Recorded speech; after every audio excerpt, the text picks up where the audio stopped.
Live on a Sunday afternoon, it's Utah Grizzlies hockey. As it's the last of a 7-game road trip, as the Grizzlies are at BOK Center to take on the Tulsa Oilers. Hi, everybody. Welcome to Utah Grizzlies hockey. It's a Sunday afternoon of hockey, and luckily, knock on wood, looks like we got a video feed to be able to describe today's action. The Grizzlies come into play with a record of 5-7-1, and it's been a bit of a tough road trip as the Grizzlies are 1-4-1 through 6 games of the trip. Last night, the Grizzlies were tied, or make that Friday night. Both teams were off on Saturday, both the Grizzlies and Oilers. The Grizzlies on Friday night were tied 2-2 after 2 periods. Kabori Dunn gave Utah a 1-0 lead as he scored his first professional goal 16 minutes and 30 seconds in. And then Briley Wood scored late in the second period after Wichita had scored 2 unanswered to tie it up at 2, as Wood got his second goal of the season. Late in the third period, the Grizzlies got a bench minor for interference. We were trying to figure out, as unfortunately we didn't get to see Friday's game, trying to figure out what kind of play happened to get that penalty. And I guess Tyson Upper was sitting on the bench, and he must have reached over and played the puck from over the boards. That's the only way that it was described to me as to what happened. I think initially people thought that there was a penalty for too many minutes, but they gave it a bench minor for interference, and that would be exactly what happened. I guess Tyson Upper reached over the boards and played the puck as it was still in play. That gave Wichita power play, and they ended up scoring as Nolan Burke redirected a shot by Braden Hache, and then Wichita added an empty netter at the end as the Thunder defeated the Grizzlies 4-2, as the Thunder swept the Grizzlies in a 3-game set where they outscored the Grizzlies 13-5. But today is a new day as the Grizzlies look to end the road trip on a winning note. They are taking on a pretty good Tulsa Oilers team that has a record of 9-4-1 this season. Tulsa right now is tied with Kansas City. Actually, Kansas City took a leap ahead of them in terms of standings points, but Tulsa does have a better winning percentage than Kansas City, and the Oilers do have the best point percentage in the Mountain Division as they've got a record of 9-4-1. They are 4-3 at home, but Tulsa's done a good job away from BOK Center, and that is why they've got the best point percentage in the division. So it's going to be an interesting one. It's the first of 8 regular season meetings between the clubs. And we'll see if the Grizzlies can find a way to end a 3-game losing skid. When we come back, we'll go over the lineups for both teams as we're in business on a Sunday afternoon, and you're listening to the Utah Grizzlies Hockey Network.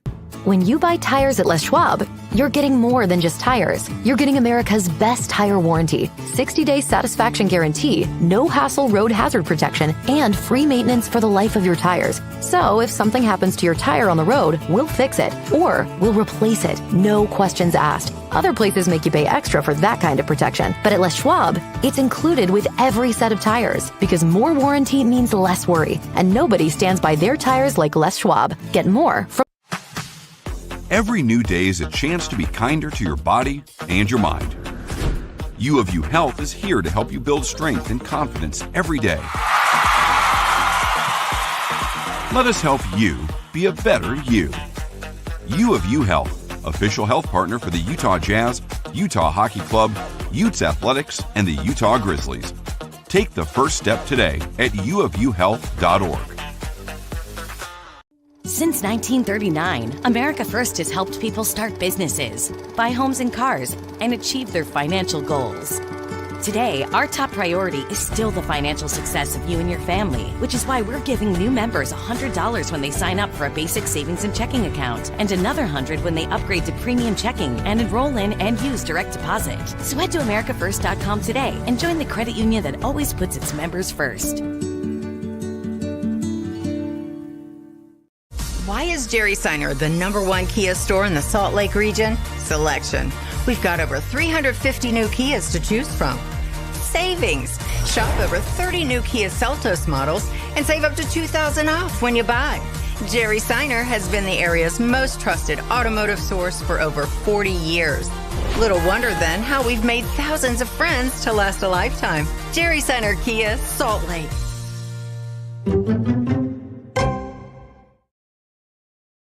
Welcome back to Utah Grizzlies hockey. I'm Tyson Whiting. This is the last of a 7-game road trip as the Grizzlies are 1-4-1 so far on the trip. And overall this season, the Grizzlies are 3-5-1 away from Maverick Center. There have been some star performances despite the record as Derek Dashke leads Utah with 12 assists and 15 points. He is second in the league among defensemen in points. The guy who's just ahead of him is a familiar name and former Grizzly defenseman Kyle Mayhew, who was second-team All-League. Mayhew is playing with Fort Wayne this season. Dashke's got a point and an assist in 5 straight games. Cole Gallant's been outstanding. He has 8 assists in his last 7 games. And my pick to click today is Mick Messner, who's got 28 shots on goal over his last 6 games. Adam Shield will get the start in net for the Grizzlies, and he's certainly been a workhorse as he leads the league in minutes played with 674, and he also leads the league in saves with 342. Also watch out for the captain, Gianni Fairbrother, who has 8 points, 5 goals, and 3 assists in his last 10 games.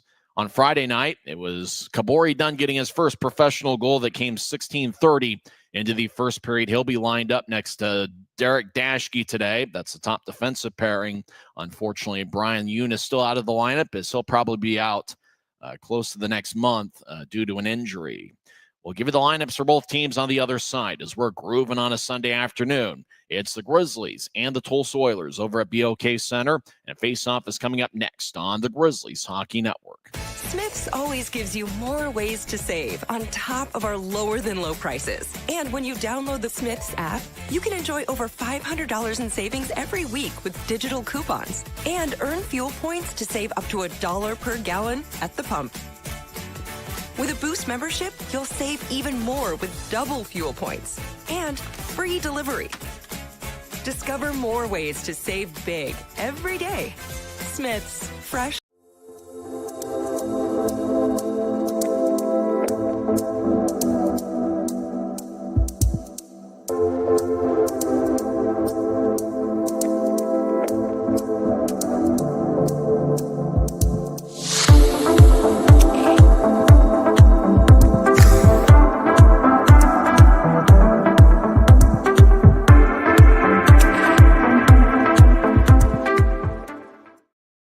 Welcome back to Utah Grizzlies Hockey. I'm Tyson Whiting. Face off in a few minutes from now over at BOK Center. Let's go over the starting lineups for both teams. First, for the visiting Utah Grizzlies, they have a record of 5-7-1 this season. The Grizzlies are 5th in the league in shots per game at 34.23. Getting the start in net is Adam Shield, who's got a record of 5-5-1 this season with a 3.47 goals against average and .898 save percentage. Shield is in his 4th full season as a pro. He is 6'3" and 192 pounds. The backup goaltender this afternoon is Vinny Duplessis. The starting defensive pairing is Derek Dashke and Kabori Dunn.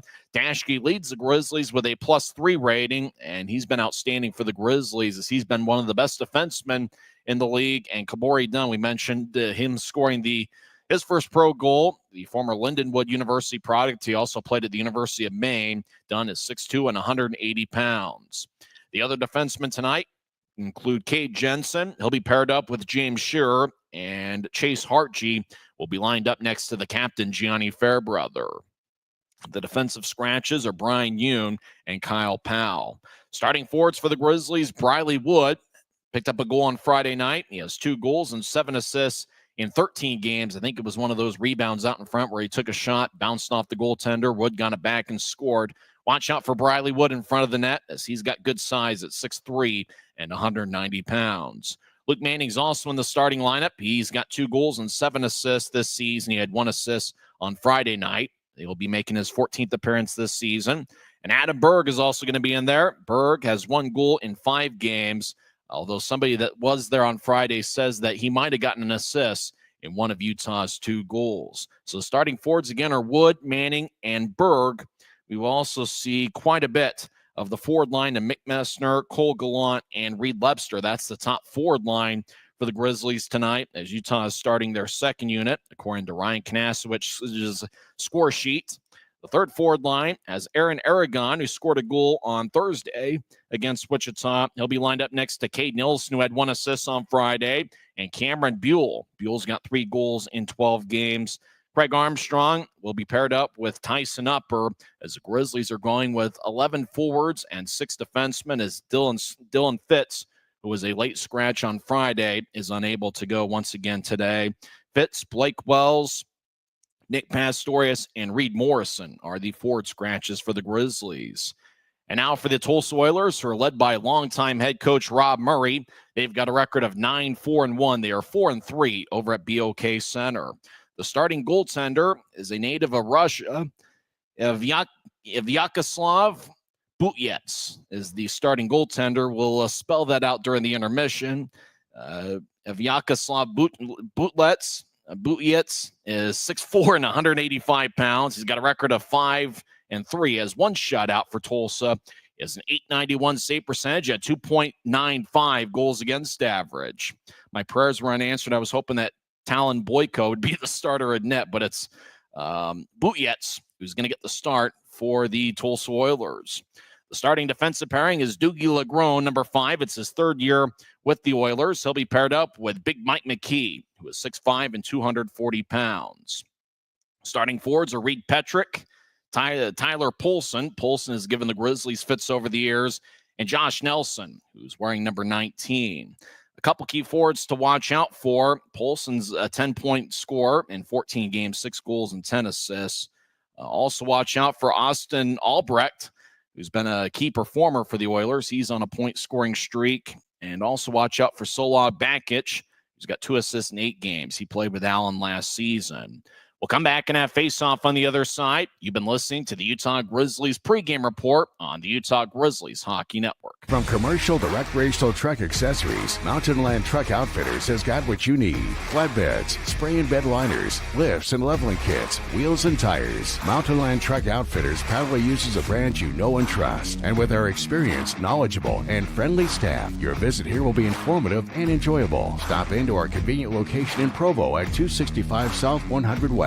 Or call 801-225-4637 to get a quote for your fleet or individual truck. Why is Jerry Seiner the #1 Kia store in the Salt Lake region? Selection. We've got over 350 new Kias to choose from. Savings. Shop over 40 new Kia Sportage models and save up to $2,500 off when you buy. Jerry Seiner has been the area's most trusted automotive source for over 40 years.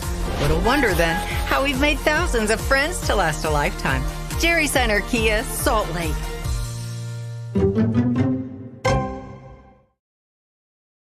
It's a great afternoon for hockey as 2 big standings points are on the line as the Utah Grizzlies take on the Tulsa Oilers for the first of 8 regular season meetings. And for the Grizzlies, it's the end of a 7-game road trip as they played 3 games against Wichita. They got swept in the 3-game set. Utah got 3 out of 6 standings points earlier in the trip against the Allen Americans. We might see a high shot game, and we might see a high scoring game. Tulsa is second in the league in goals per game at 3.79. They are also second in the league in shots per game at 35.71. The Grizzlies are 5th in the league in shots per game at 34.23. So we might see a high volume of shots this afternoon. Grizzlies are wearing a white jersey with black numbers and professional green trim. They also have white helmets. Tulsa's got, it looks like a specialty jersey, a green jersey with white numbers, dark lettering. Oh, boy, dark lettering on the green jersey, and I think a little bit of black mixed in. It is a special look. It's not St. Patrick's Day, but it kind of has that sort of look to the Tulsa Oilers jerseys. Grizzlies will be skating from left to right as we see it from Flow Sports. In your mind's eye, see it on YouTube, and please be patient with me as unfortunately identifying players is going to be tough from time to time, especially with the jerseys the Oilers are wearing today. As the draw is going to be taken by Reed Petrick for Tulsa, and for the Grizzlies, it's going to be Luke Manning. Manning is out there with Wood and Adam Berg. It's a draw won by the Grizzlies.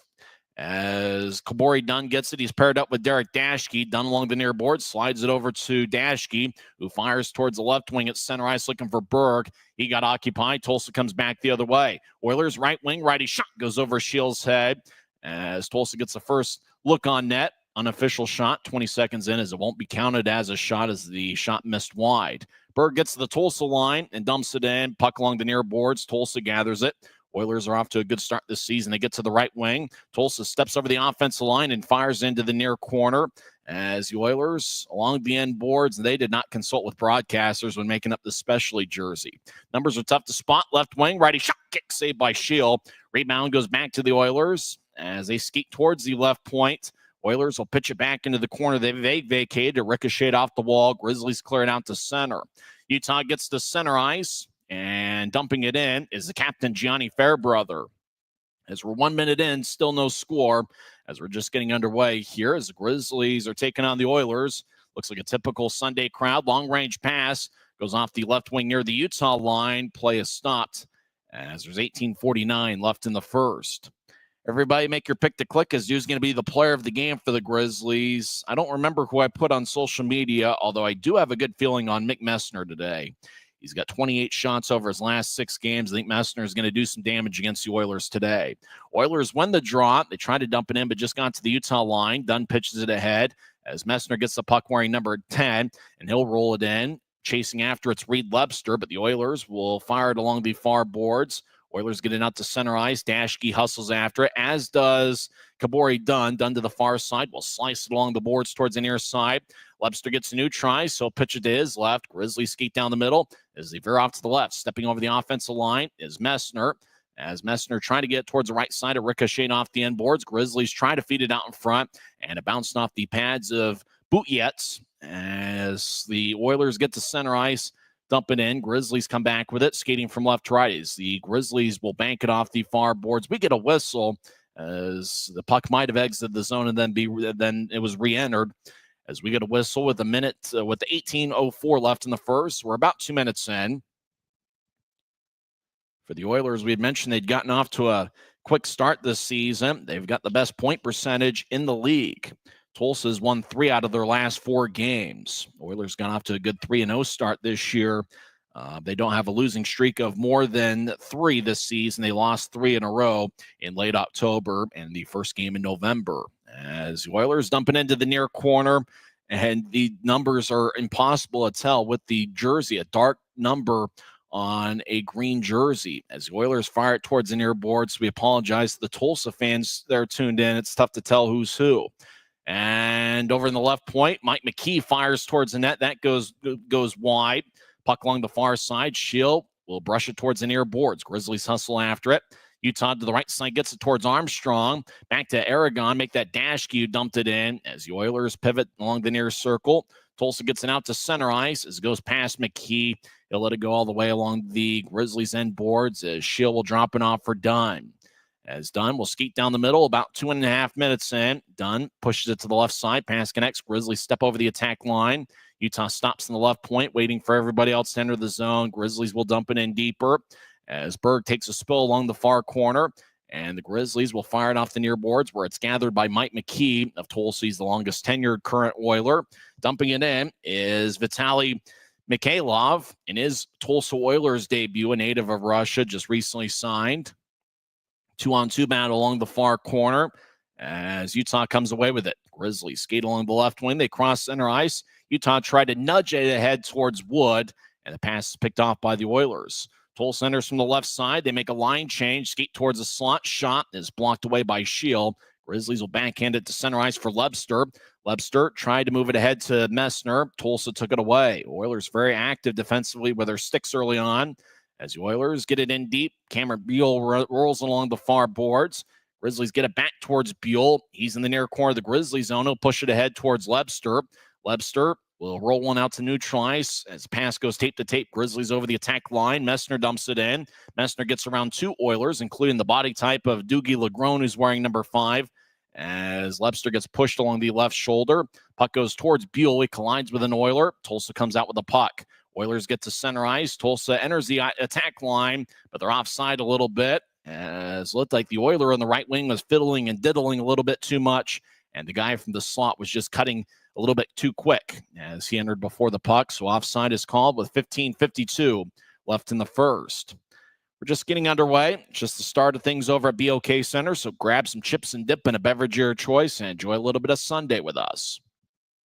Sean Olson's on the ice for Tulsa, wearing number 29. He's got 3 goals and 4 assists and a +8 rating in 14 games. As a drop, won by the Oilers, but going back into his own zone deep as Shane Kuzmeski will get it across to Jack Clement, we believe. Clement is a +10 this season. Clement and Kuzmeski are both a +10. Kuzmeski, a former Grizzly, had a cup of coffee with Utah during the 2021-22 season. Along the far boards, Grizzlies are in their own zone. Tulsa to the right point will throw it back to the corner that was vacated. Far corner as Harchie battles. Puck around the net. Fairbrother chasing after it, but the Oilers get their stride ahead of them.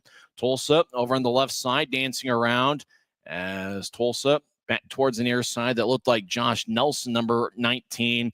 Oilers skate horizontally towards the net from the near side. Grizzlies take it away as Utah will fire it off the far boards, and the Oilers gather at their line. Rink-wide pass connects along the left wing, neutralized, and the Oilers will slice it on towards Shield. It will just brush it into the near corner. Grizzlies will direct it out to center ice, right wing. Berg crosses center ice. He'll dump it in. He gets around one Oiler, chasing after a second Oilers. The puck glided along the far boards. Oilers in control of the puck as they skate along the left wing. Pass connects to the right side. Oilers skate towards the right circle. Righty shot. Saved by Shield. Rebound goes to Kabori Dunn. As we get a whistle as Tulsa crashed the net and got it dislodged. As looked like as the shot was taken the right side, somebody crashed towards the net and literally crashed into it. As the whistle blows with 14:35 left in the first. Boy, the Oilers are a team that is second, is in the top 9 in the league in both shots for and shots against. They're a team, it seems like every year, ends up winning the shot battle, and Rob Murray's club does love to possess the puck frequently, and Tulsa's done a good job, especially at neutral ice, making the Grizzlies work to enter the attack zone. As Tulsa's longtime head coach Rob Murray's done a great job with his crew this year. The two referees tonight are Evan Reddick and Curtis Paré. The linesmen are Riley Hickey and Kyle Gasperi. As it draws near the Grizzlies bench, 14:35 left in the first. As Cole Gallant will take the draw, he's got Reed Lebster to his right and Mick Messner to his left. Draw one by Tulsa. They're in Grizzlies territory, neutralized, firing it in. We believe is Mike McKee, number 24. McKee hangs out in the point. Action along the right side. Grizzlies clear it out. McKee will lumber after the puck, closing the gap quickly as Lebster, but McKee gets it. He'll fire it across. Now rink-wide feed to the right connects as Tulsa skates towards the right circle. Lefty shot is blocked away. Grizzlies did a good job cutting in front of the Oilers. Utah gets the new try across center. Skating in is Gallant over to the left side. Lefty shot goes wide. That was taken by Messner. As Messner behind the net gets it back. He skates towards the far corner. Now he'll backhand it up top. Grizzlies looking for a shot. It gets redirected and it goes out of play as there's 13:56 left in the first. Time out of the ice will take one as well. No score between the Grizzlies and the Oilers. This is the Utah Grizzlies Hockey Network. Thanks to Les Schwab Tires, I'm a confident backseat driver, but Mom's a little stressed about spending. Remember, breathe in. Now watch your speed and breathe out. Good. Even though we're watching our wallets, Les Schwab is still watching out for our safety. So it's right here. Help keep drivers and backseat drivers safe with Les Schwab Tires. Why is Jerry Seiner the #1 Kia store in the Salt Lake region? Selection. Shop over 50 new Kia Sorrentos with savings up to $4,500 off at Jerry Seiner Kia, Salt Lake. When you pay with the Nitro card at Maverick, you always save 10 cents or more on fuel every gallon, every day. And you could save a whole lot more thanks to Nitro Best Price. Pick up a Nitro card and upgrade your Adventure Club account today. 13 minutes and 56 seconds left in the first period. No score between the Grizzlies and the Oilers. Utah will have an offensive zone draw. That might be Cade Nilsson taking the face off. Nilsson, the native of Nottingham, England. We got some fans from Nottingham tuned in as they're big Adam Berg fans. Berg started the season with the Nottingham Panthers. Puck to the right point after Utah won the draw as Fairbrother skates towards the right side, avoids a check. And that was off of Dame Malka, Olivier Dame Malka. Oilers cross center ice, and they'll skate in. Fairbrother delivers a big hit along the near boards. 6.5 minutes in, 2-on-1 battle along the far corner. Two Oilers over there with the Grizzly. Nielsen in the area. Buell will chase after as the puck goes to the near corner. Buell gets a rough ride towards the wall by Tulsa. As Nielsen's in the area, puck goes back to Fairbrother, skates around his net to the far side. Fairbrother will slice it off the screen out to center ice. Pass goes to the Oilers at their blue line as Tulsa will wing it out to the right side. And they just dumped it in as the pass went wide of the mark along the far boards near the right point. Grizzlies get to center ice and gallop in. Utah to the left side will back it towards Buell. Feeds to the far goal line. Shot saved by Butjetz as he goes on his keister. Butjetz back to his feet. He's one of the bigger goaltenders in the league. Right side done. Gets it up top. Manning, right side shot is blocked. Tulsa gets out to center ice. They have numbers. Oilers skating along the right wing. Righty shot. And that goes wide. Actually, Shield snatched it about shoulder high. He holds on with 12:39 left in the first. Sometimes it'd be tough to spot where the puck is, but boy, Shield made a stop. And according to the box score on the ECHL app, Tulsa has outshot Utah 10-1. Tyler Polson's taken 3 shots. Doogie Legrone has 2, and then 5 other Oilers with 1 shot. Adam Berg has Utah's lone shot. So we're 7.5 minutes in, and Tulsa is averaging more than a shot per minute. As the draw, won by Tulsa. They're over on the right point, dancing around. Fires a righty shot. Kick saved by Shield.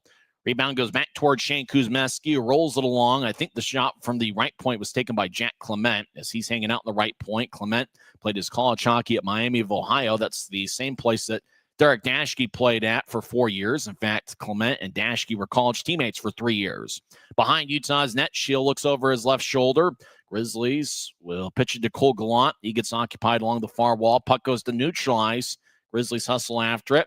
And getting there is Kabori Dunn. He gets to the Tulsa line, and he'll wheel it along the boards as Gallant chases after it, and he gets bounced along the wall as Lebster trying to get it back towards Gallant. Pass goes wide of the mark, 2-on-2.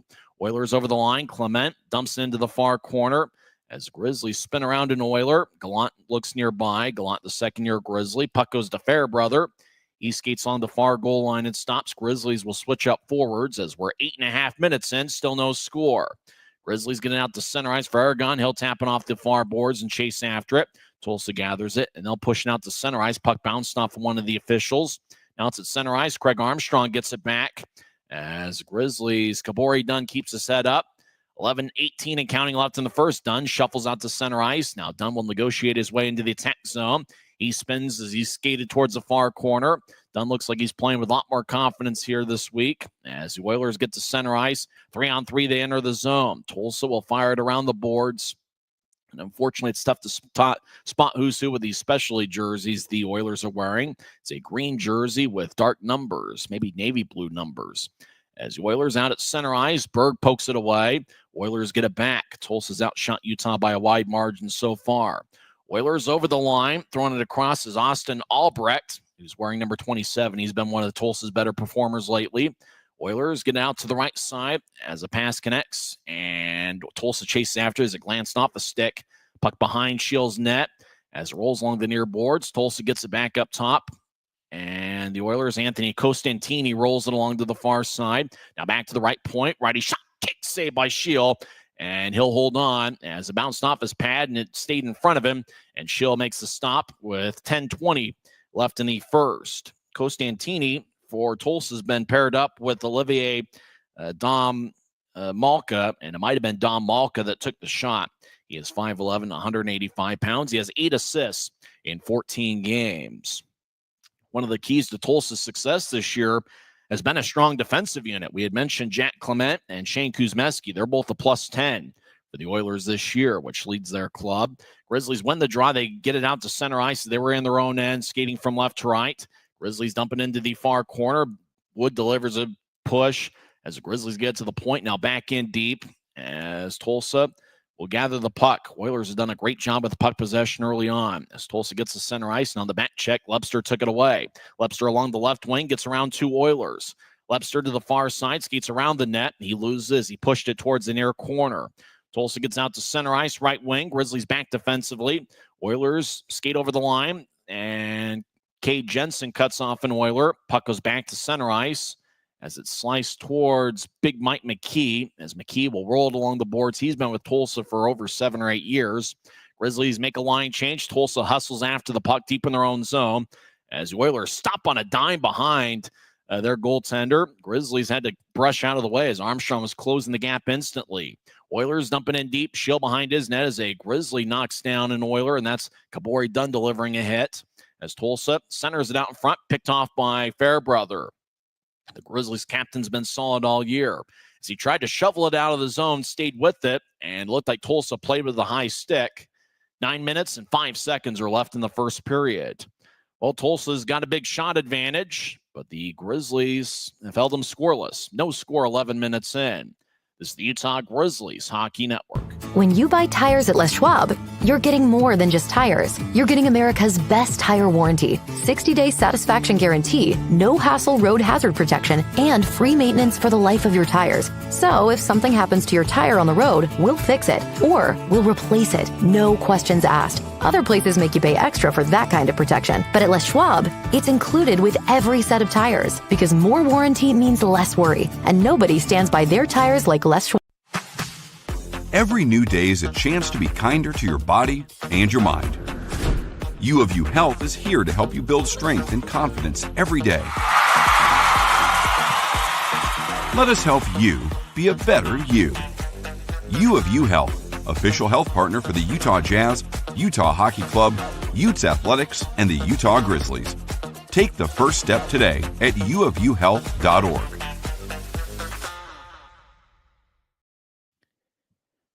9 minutes and 5 seconds left in the first period. Oilers have outshot the Grizzlies 12-1, but there is still no score in the game. As the Oilers are in a specialty jersey, numbers are incredibly difficult to spot as off the draw, puck goes towards the near boards. In the Grizzlies zone, Grizzlies will push it out to center ice. Grizzlies will guide it towards the Tulsa line, but it's Tulsa that comes out with the puck. They're deep in their own zone, skating from right to left, Grizzlies from left to right. As the Grizzlies have Aaron Aragon out there with Craig Armstrong and I believe Cade Nilsson, as the Oilers continue to stand behind their own net. Oilers have done a great job with puck possession today. They'll wing a long-range pass out to the right side. Oilers run it down the far goal line. Centering pass shot goes a little bit wide. Now to the left point, McKee with a blast, and that's blocked away. Kabori Dunn will do a half circle at the far circle of the Grizzly zone. He'll get it across to Armstrong, who directs it back to Fairbrother to the left side. Fairbrother gets out to center ice. He crosses the red line and dumps it in. Grizzlies chase after it in the near corner as Utah avoided a check. As Grizzlies, Briley Wood gets up top to Buell. He'll fire towards the net, and it gets blocked as there were two Oilers building a wall in front of their goaltender, Bootyets, as the Oilers dump it into the near corner. Old Tulsa gets it back off the wall. Left wing righty shot, saved by Shield. Puck along the near boards. Tulsa gets it back up top. Lefty shot goes wide. That was taken, couldn't quite tell who that was. As along the far corner, Grizzlies battle. Jensen and Buell battle with two Oilers. Grizzlies come out with the puck. As Utah along the near goal line will throw it behind the net. As Grizzlies are in their own zone. As Utah backhands it ahead to Manning at neutral ice. Manning crosses center, shuffles to his left. Manning over the line, carries it towards the far boards, stops and rolls it along. Grizzlies back to the right side. Dunn tried to lay it for Berg, and the pass is successful as Berg to the right side skates back towards the circle, take a lefty shot, and that's blocked away by Bootyets. As the Grizzlies over to the far corner, as Utah trying to get it across towards Berg. Tulsa gets a stick in the way as the puck along the near boards. As Berg gets the loose puck, he'll feed it to the near corner. As Tulsa shuffles it back to the far corner, and the Grizzlies take it away. No score 13 minutes in as the Grizzlies get to Gallant. He'll push it off the far wall as Lebster has a glance off his stick. Tulsa clears it out. Tulsa makes a full line change, no icing as the Grizzlies hustle after it. As Kabori Dunn, who's played big minutes here in the first period, skates around Shill's net towards the far side. Dunn gets back checked. Tulsa took the puck away from him as the Oilers over to the far side get pushed around by Buell. Centering pass shot. Saved by Shield. Everybody hacking away, and Shield covers up. Boy, Tulsa let that pass out in front connect. Oh, the Grizzlies were fortunate as Shield made a great save 13 and a half minutes in. Boy, the Oilers have had all sorts of chances in the first two-thirds of this period, and Shield has just continued to make one big save after another. With the shot count coming into this segment was 12-1. And it looks like the shot count now is 15-2. As the Grizzlies have shots from Berg and Buell. But Tulsa's got 15 shots, including 4 from Tyler Polson. Grizzlies win the draw as Utah will lift it out to center ice. It's gloved to the right wing and bounced off the glove of Aaron Aragon. Oilers get it out to center ice with control on the left wing. Big Mike McKee over the line as he looked to center it. Pass bounced off a Grizzly. Now Tulsa trying to get it out in front, and it kicks off a skate. Tulsa in the attack zone, right side. As they dance around, now they get to the high slot. Righty shot, saved by Shield. Rebound towards the far corner. As the Oilers get it back towards the left circle. Puck lifted in the air. Now hipping ops to the right side. Webster tries to jab at it. And the Grizzlies, they tried to shovel it out of the zone and couldn't. As the Oilers along the far side get double teamed. Now Utah comes out with the puck, and they'll backhand it to center ice. As Tulsa gets it to the left side. Oilers over towards number 19, Josh Nelson. He'll push it across. Grizzlies picking off. Utah to the left side. Try to get it to Wood. Wood tried to shovel it to the net. He got back checked, and a penalty is going to be called on the Oilers. Well, a good hustle by the Grizzlies. I think that was Berg to the left side center to Wood. Wood couldn't get a shot off as he got hooked from behind. As the Grizzlies will be on the power play for the first time this afternoon when we come back. No scores. Adam Shields been a brick wall for the Grizzlies so far. As there's 5:31 left in the first period. This is the Utah Grizzlies Hockey Network. When you pay with the Nitro card at Maverick, you always save 10 cents or more on fuel every gallon, every day. And you could save a whole lot more thanks to Nitro Best Price. Pick up a Nitro card and upgrade your Adventure Club account today. Since 1939, America First has helped people start businesses, buy homes and cars, and achieve their financial goals. Today, our top priority is still the financial success of you and your family, which is why we're giving new members $100 when they sign up for a basic savings and checking account, and another $100 when they upgrade to premium checking and enroll in and use direct deposit. So head to americafirst.com today and join the credit union that always puts its members first. Kyler Wall gets 2 minutes for hooking, 14:29 into the contest, and so the Grizzlies are on the power play for the first time tonight. Utah is tied for 9th in the league and an even 20% on the power play. Tulsa's penalty kill is 81.1%. That's 16th best in the 29-team league. Draws over in the left circle, and it's won by the Grizzlies. Up top, Gianni Fairbrother gets it. He's in the high slot. He dangles the puck back and forth. They'll push it to his right for Messner. Messner to the near goal line. Now back up top to Fairbrother. Fairbrother all sorts of room. Will take a lefty shot, and that's blocked away. Tulsa will backhand it out of the zone and clearing it out. As Shield skates towards the near corner, he'll get it across to Fairbrother, who skates behind Shield's net and around it towards the near side. Fairbrother wearing number 24, the former third-round pick by Montreal. He'll push it back to the Utah line. Now across to the right for Gallant.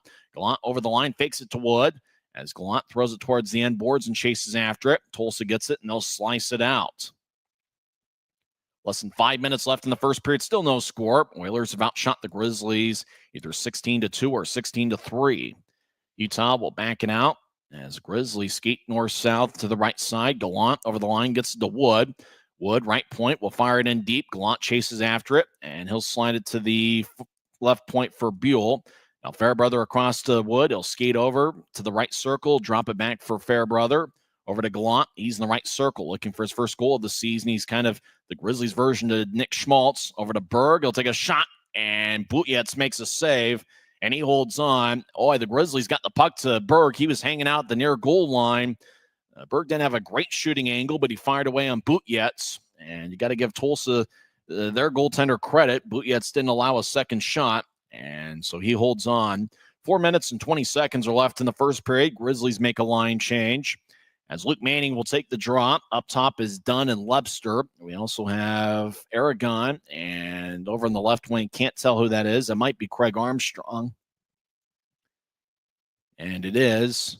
Unfortunately, with the with the quality of the screen we're getting, we can't really tell everything. I'm not sure I've seen Derek Dashke a whole lot today. We've seen some Fairbrother. We've seen a lot of Kabori Dunn.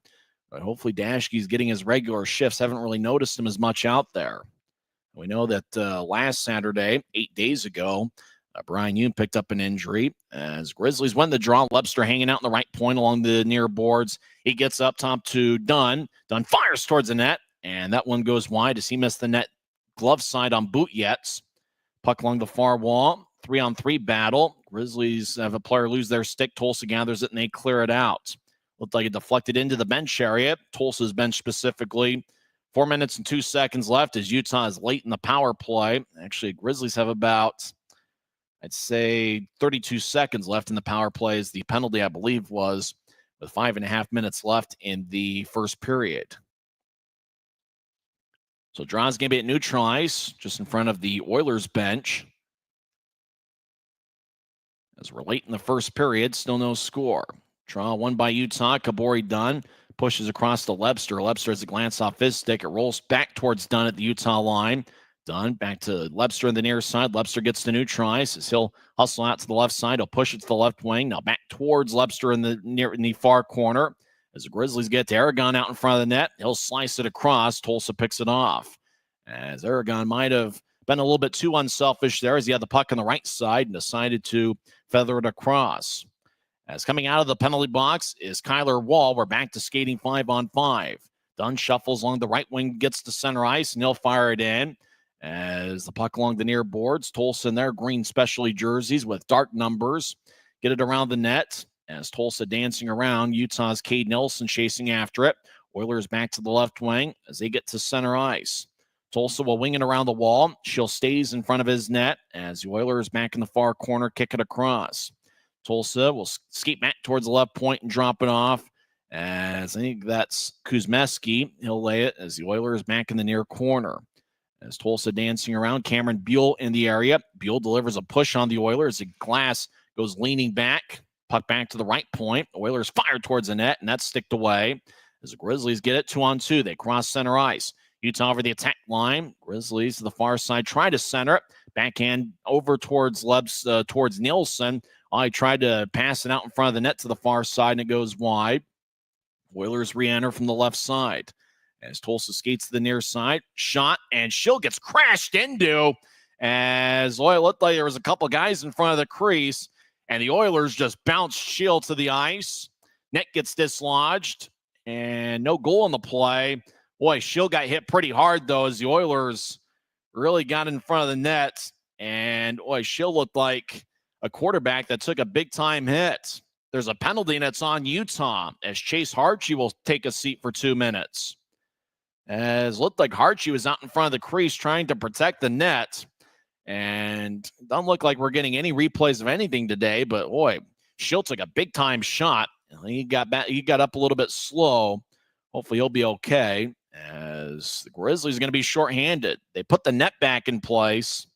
You know, old baseball catchers, they always joke that, you know, they take a foul tip and they get injured, and the umpire wants to look at the ball and check the ball.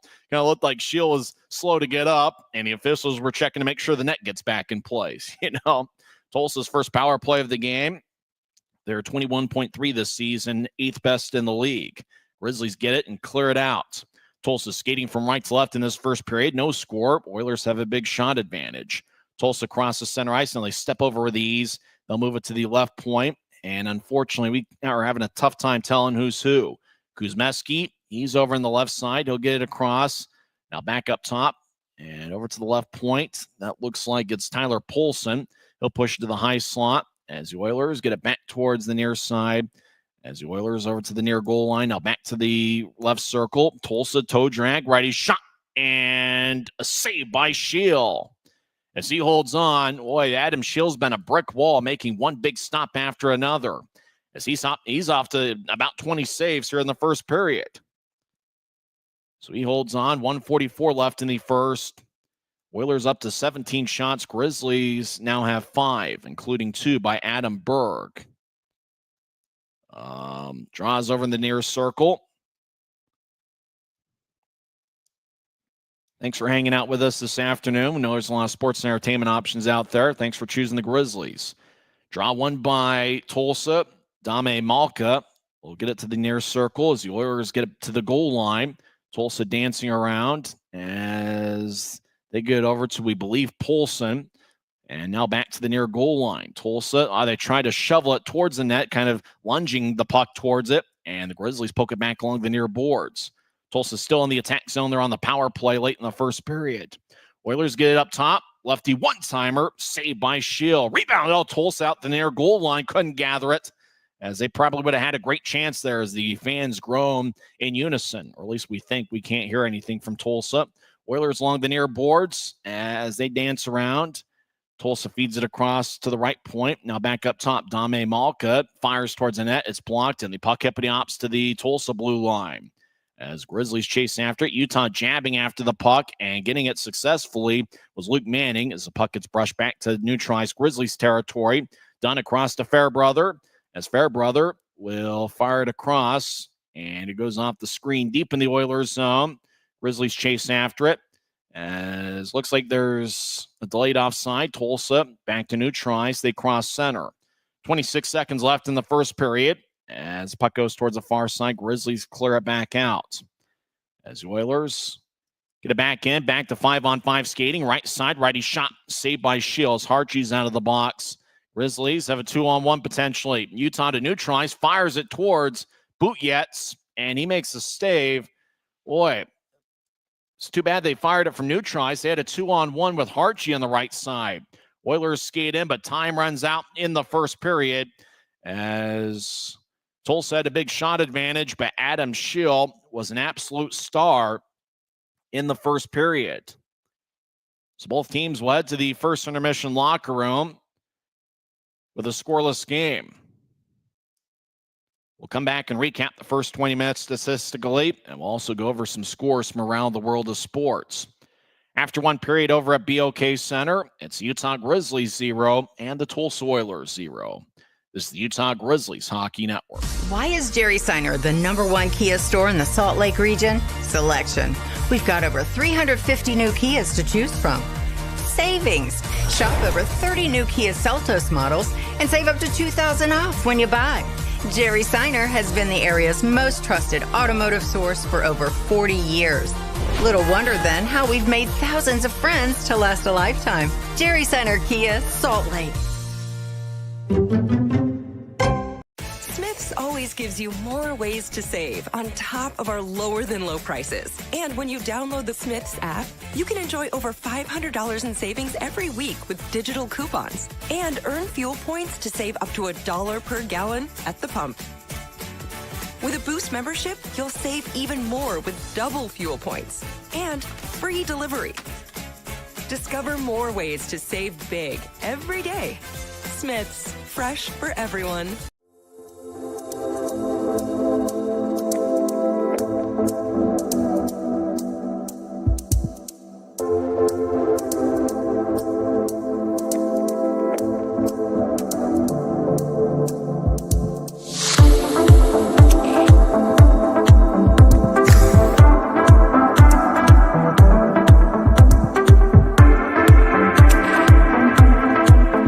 Commercial to recreational truck accessories, Mountain Land Truck Outfitters has got what you need. Flatbeds, spray and bed liners, lifts and leveling kits, wheels and tires. Mountain Land Truck Outfitters proudly uses a brand you know and trust. And with our experienced, knowledgeable, and friendly staff, your visit here will be informative and enjoyable. Stop into our convenient location in Provo at 265 South 100 West or call 801-225-4637 to get a quote for your fleet or individual. Thanks to Les Schwab Tires, I'm a confident backseat driver, but Mom's a little stressed about spending. Remember, breathe in. Now watch your speed and breathe out. Good. Even though we're watching our wallets, Les Schwab is still watching out for our safety. So turn here. Help keep drivers and backseat drivers safe with Les Schwab Tires. Well, we're still scoreless after 20 minutes of play. The Oilers outshot the Grizzlies 18-5 in the first period. And at one point, the advantage was 12-1. Adam Berg leads Utah with 2 shots. Cameron Buell, Briley Wood, and Reed Lepster each have 1 shot for the Oilers. And we apologize. Well, we apologize, seems like every game, but the Oilers, especially jerseys, we're not. I don't think any broadcaster would ever in a million years approve what Tulsa's wearing. A green jersey with a slight white outline and a, I believe, blue, maybe navy blue number it's unfortunately impossible to tell who's who for the Oilers. Tyler Poulsen leads the way with 4 shots. We'll take their word for it. 2 shots each for Doogie Legrome, as well as Jack Clement, who was Derek Dashke's college teammate. Also with 2 shots are Michael Farron and Sean Olson. And 1 shot each for Kyler Wall, Reed Petrick, as well as Justin McAlian and Austin Albright. Also with 1 shot is Connor Roulette and Olivier Dom Malka. So many have 1 shot for the Oilers through 1 period. In fact, it's almost quicker to figure out who didn't get a shot. Cosentini, Bakic, Mikhailov didn't get a shot. In fact, there's only about 6 or 7 Oilers that didn't get a shot in the first period. Both teams were 0 for 1 on the power play. Kyler Wall got a hooky minor, 14:21 in. I think the best look Utah had was by Fairbrother. And now looking, there must have been some late scratches. Just looking at the box sheet, the Grizzlies are playing with, it appears, 15 skaters today. And unfortunately, not being there, couldn't take a roll call during warm-ups. We'll get to that here shortly. But boy, the Grizzlies are severely shorthanded on the blue line, apparently. So Wall got a hooking minor for Tulsa, 14:29, and Fairbrother probably had the best look from the high slot. Hartje got an interference minor, 17:37 in. That was successfully killed off. Now, there's only 15 names to the box sheet for Utah. It appears, and unfortunately I was never told before the game, but it appears that Dashke is out, James Shearer is out, and Fitz is also out. That was, we had known that Fitz wasn't going to be able to go, but for some reason the Grizzlies are dressing 4 defensemen, and we'll have to figure out exactly what's going on. We'll see if we can text a couple people that's over there and see if we can get an update. But Dashke is not playing today, and neither is James Shearer, as there is 15 for Utah here this afternoon. And I was looking around going, I hadn't seen Dashke and I hadn't seen Shearer. They're not playing for the Grizzlies today. It's just one of those things. Grizzlies are severely shorthanded. They've got 4 defensemen. I imagine there's going to be some forwards acting as defensemen at some point in today's game. And that might be part of the reason as to why we've seen the shot edge be so severely slanted towards Tulsa's favor. As Grizzlies, they're dressing 15, and only 4 of them are defensemen by trade. Tulsa lead and Utah are tied as there's no score after 1 period. And Adam Scheel, boy, he had to be outstanding in the first period, and he was. Few games in progress in the league. Second intermission, Greenville leads Jacksonville 4-0. After 2 periods, Adirondack leads South Carolina 2-0. Late second period, Worcester leads Trois-Rivières 2-1.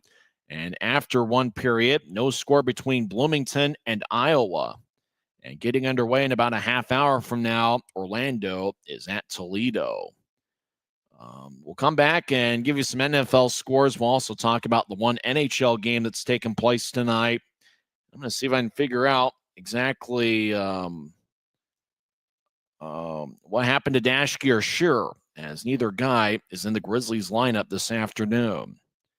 So no score here in the 7th and final game of the road trip. The Grizzlies will be home for 6 straight, beginning on Wednesday night against the Indy Fuel. You're listening to the Utah Grizzlies Hockey Network. When you buy tires at Les Schwab, you're getting more than just tires. You're getting America's best tire warranty, 60-day satisfaction guarantee, no hassle road hazard protection, and free maintenance for the life of your tires. So if something happens to your tire on the road, we'll fix it, or we'll replace it, no questions asked. Other places make you pay extra for that kind of protection. But at Les Schwab, it's included with every set of tires, because more warranty means less worry, and nobody stands by their tires like Les Schwab. Every new day is a chance to be kinder to your body and your mind. U of U Health is here to help you build strength and confidence every day. Let us help you be a better you. U of U Health, official health partner for the Utah Jazz, Utah Hockey Club, Utes Athletics, and the Utah Grizzlies. Take the first step today at uofuhealth.org.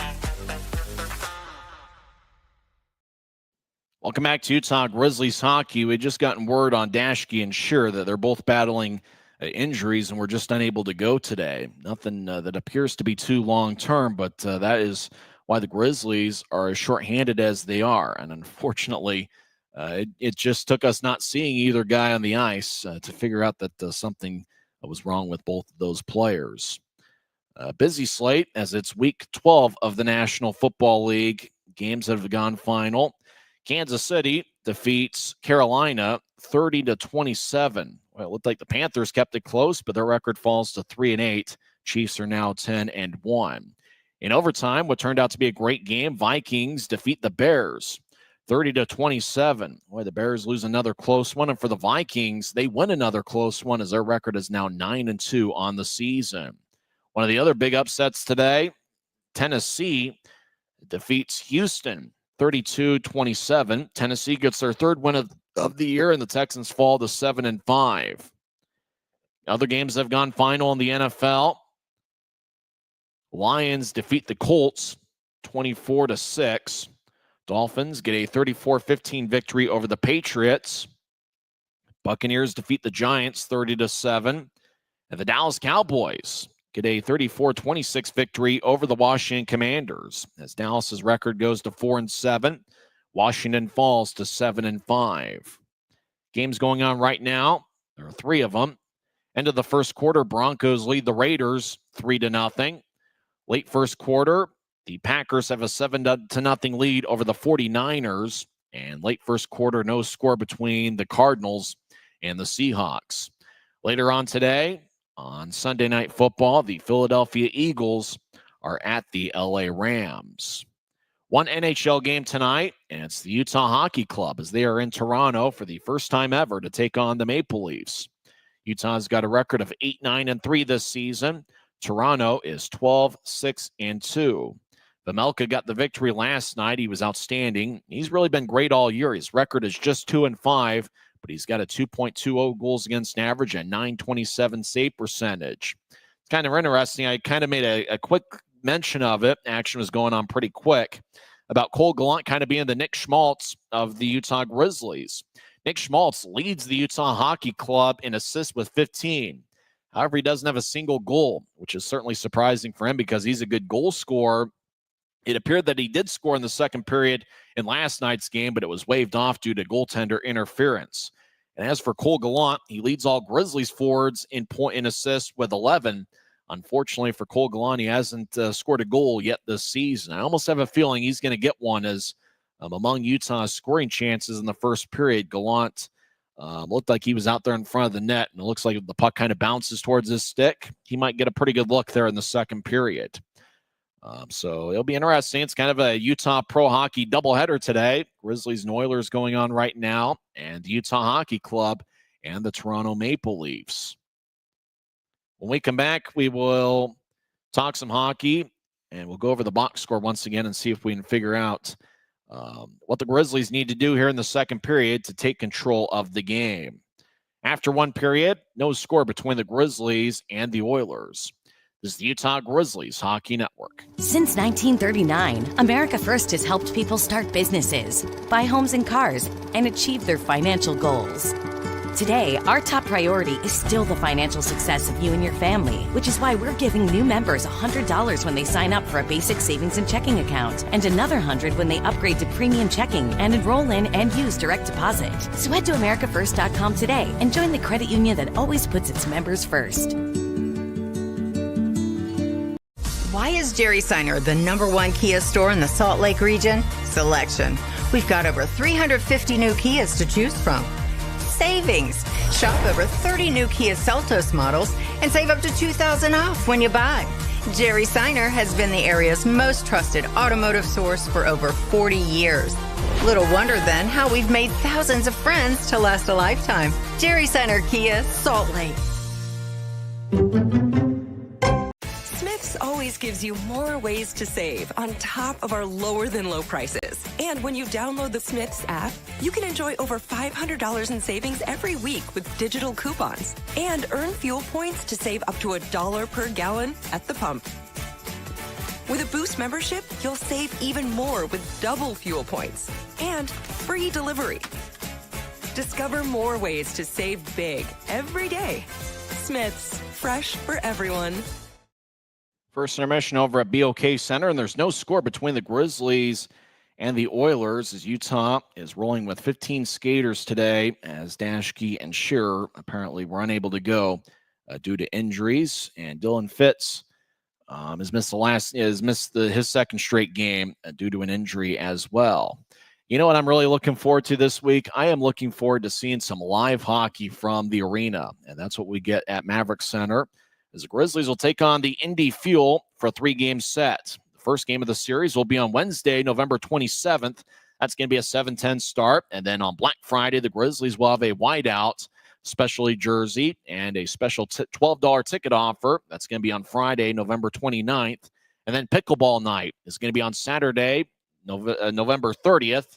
There's 200 pickleball paddles that are available. You're going to have to get to UtahGrizzlies.com because the paddles will sell out.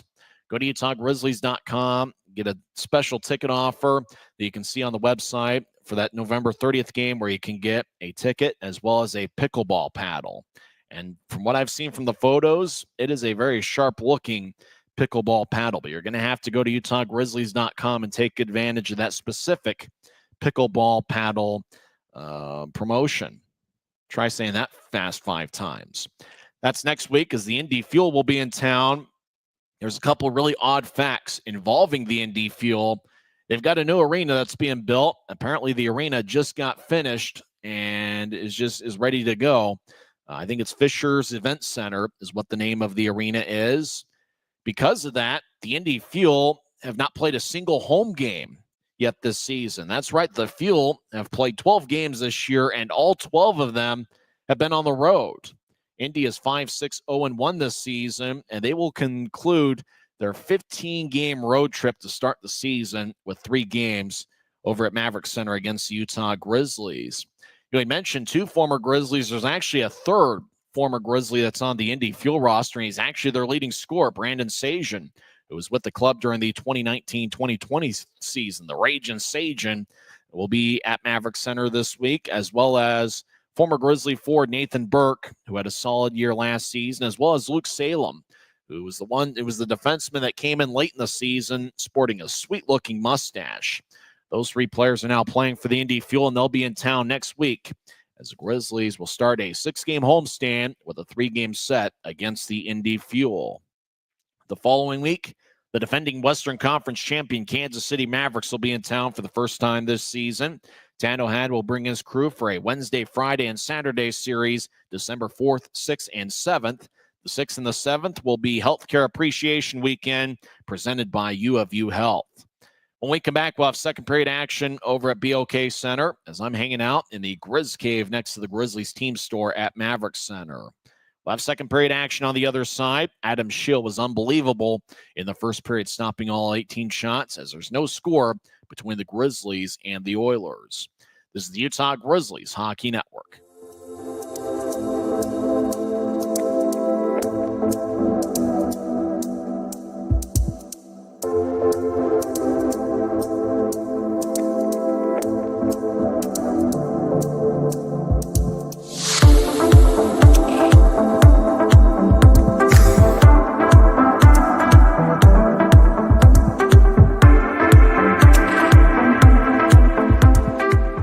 From commercial to recreational truck accessories, Mountain Land Truck Outfitters has got what you need. Flatbeds, spray and bed liners, lifts and leveling kits, wheels and tires. Mountain Land Truck Outfitters proudly uses a brand you know and trust. And with our experienced, knowledgeable, and friendly staff, your visit here will be informative and enjoyable. Stop into our convenient location in Provo at 265 South 100 West or call 801-225-4637 to get a quote for your fleet or individual truck. Mountain Land Truck Outfitters.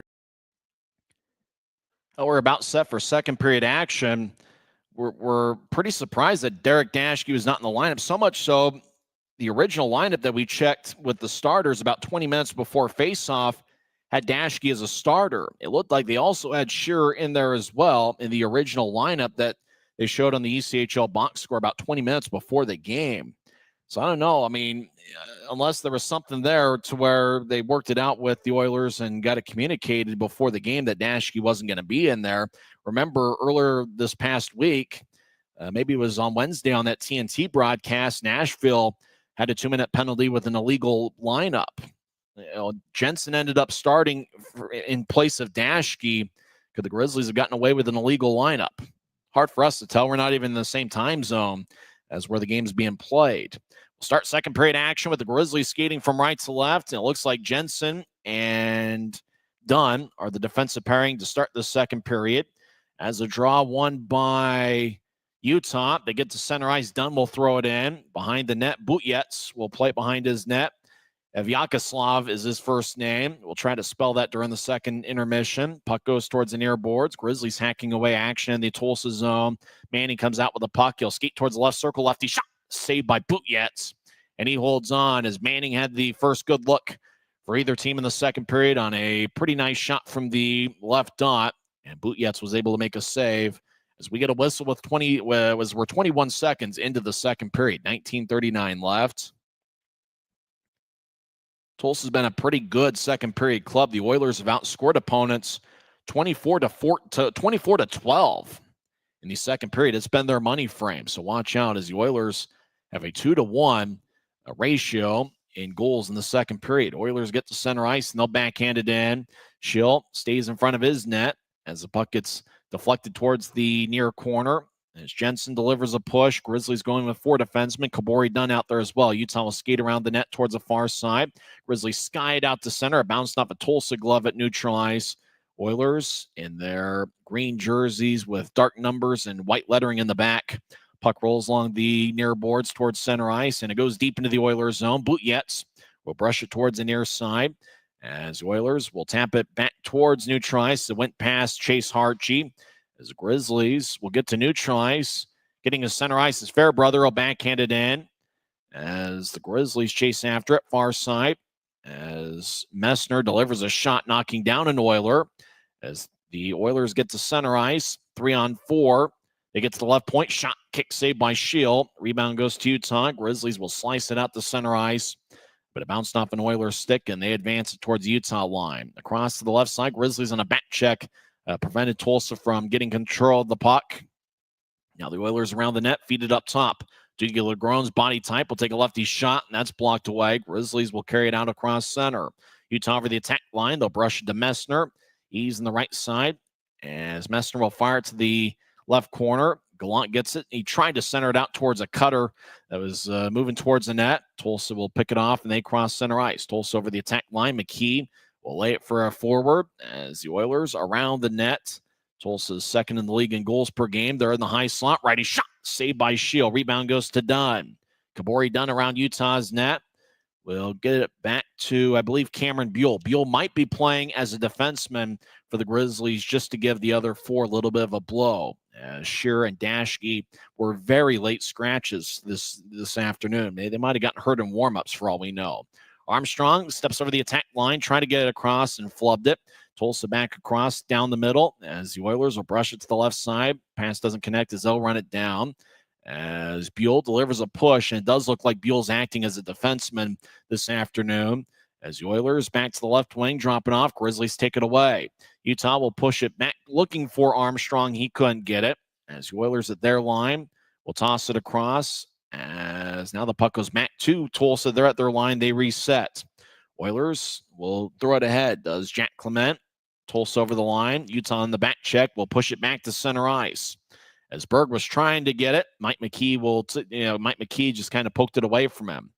Grizzlies with the puck as they'll throw it to the left wing. Pass goes to Berg. Berg, tape to tape, will drop it for Messner, or make that Manning, who rolls it along the boards. Over to the far corner, Grizzlies spin around. Berg in the area as Berg will cut in front of the net. Puck still in the right corner. Grizzlies get to the right side. One-timer by Briley Wood goes wide. Tulsa, near side, they tried to sky it out of the zone and fanned on it. Now the Oilers to the right side over the attack line, skating towards the right circle. Righty shot. Glove save by Schill as he snatched it over his head, and he holds on with 16-17 left in the second.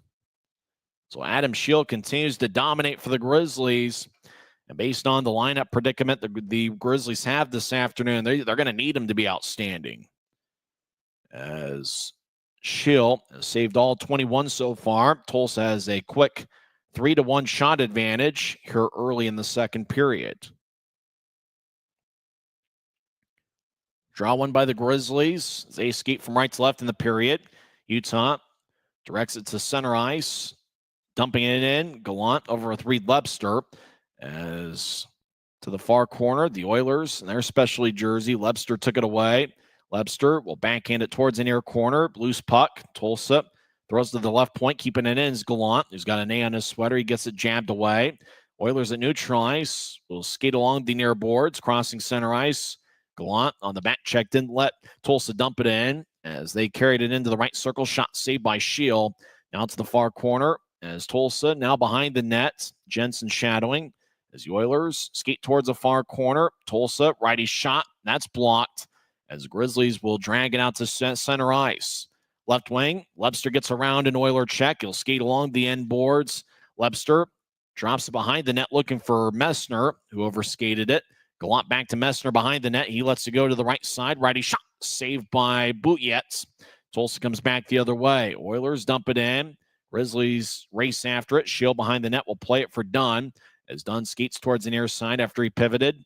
Grizzlies over to Nilsson, who will poke it across. Grizzlies step over the attack line. Tulsa back defensively as getting spun around was Tyson Upper. Now Upper gets it back along the near boards. Actually, he couldn't get it off the wall as the Oilers come back the other way. 2-on-2 over the attack line right side. Tulsa drops it off. Right circle. Righty shot. That's blocked away as the puck goes out to neutral ice. Grizzlies in control. Utah crossing center. Nielsen along the near wall. Tried to center it. Now he does. Lefty shot. Saved by Butjetz. As that shot might have been taken by Aragon. Tulsa enters 2-on-3 from the right side. Oilers get pushed in the near corner, and the Grizzlies take him off the puck. Great defensive play by, I believe, K. Jensen. Grizzlies come back. They step over the attack line. Left side, Buell with a shot. And that one's brushed away by Butjetz. Boy, blocker saved by Butjetz on a good look. Now Luke Manning near goal line. Feeds up top to Buell. Buell's a defenseman today. Over to Manning. He's in the left point. Manning switches places with Buell. Buell moves to his right. Or make that Manning. He's now in the right circle. Righty backhand shot is kicked away by Tulsa. Now to the near corner. Utah hustles after it. They'll pitch it up top to Buell. Buell fires towards the net. Saved by Butjetz as the puck gets deflected on a rebound towards the far wall as the Oilers gather the puck. As Tulsa will dance around to their own end. Shane Kuzmeski across to Clement. Back to Kuzmeski, and he'll get to the right side, crossing center ice, getting cut off by Buell. Buell's had a pretty good game acting as a defenseman. Messner throws to the high slot, looking for Lebster. Glanced off of his stick. Puck back to center ice where Messner vacated. Along the right wing, center ice, Tulsa dumping it in. Buell to Messner at the Utah line near side. Messner gathers it. He'll throw it towards the middle. Tulsa jabs it out to center ice along the near boards. Oilers will fire it back in. Schill plays it behind his net. He'll throw it to the near side. Grizzlies with a big-time pass towards center ice. So it looked like a Grizzly player got hit high, and that was Buell, but no call. Puck ricochets off the near wall in the Grizzly zone. Utah hacking away. Now the puck along the boards behind the net. Tulsa trying to feed it out in front. Grizzlies poked it back to the far corner. Tulsa in control. Left point, as that's Mike McKee. He'll throw it to the far corner. McKee's paired up with Legrone today. Over to the left side, Messner crosses center ice, skates horizontally to the right. Messner, as he gets back checked, steps over the attack line. Now he loses his balance along the right wing. Now slot lefty shot goes wide. That was taken by, I think, Fairbrother, the captain, as make that Cade Nilsson. Nilsson now to the right side. Grizzlies get it over to Fairbrother. He's along the far boards. Fairbrother dangles the right point across to Hartshee. He'll take a lefty shot that goes wide as Hartshee missed the net glove side. As Grizzlies over the right wing. They look to center it. Tulsa dives and tries to clear it out, running it down to Armstrong. Looks like Armstrong's kind of playing as a defenseman as well. Utah over to Hartshee, dance along the near boards. Now he gets to the corner for Nilsson. Now back along the near goal line. Lebster back to Nilsson. Nilsson gets to the high slot as Fairbrother pushes to his right. Grizzlies dangle around with the puck. Now they get it back up top to Fairbrother. He fires towards the net. He got redirected and goes wide. Butjet's makes the kick save with his right pad as Hartjeep gets cut off along the end boards as he was skating towards the far side. As over to the right, Lebster pushes along the far boards. Now across to Fairbrother. Fairbrother towards the near corner. He surveys. Now he gets towards the middle for Wood. Back to the right side. One-timer goes wide. And the puck ends up deflecting out of play off the protective netting. That shot was taken by Craig Armstrong from the right wing. Armstrong still looking for his first goal this season. He's got 3 assists and a +2 rating on the campaign. 11:25 left in the second. Grizzlies did a good job keeping the puck in the offensive zone for a few minutes. Still no score on the Grizzlies Hockey Network. Why is Jerry Seiner the #1 Kia store in the Salt Lake region? Selection. We've got over 350 new Kias to choose from. Savings. Shop over 40 new Kia Sportage models and save up to $2,500 off when you buy. Jerry Seiner has been the area's most trusted automotive source for over 40 years. Little wonder then how we've made thousands of friends to last a lifetime. Jerry Seiner Kia, Salt Lake.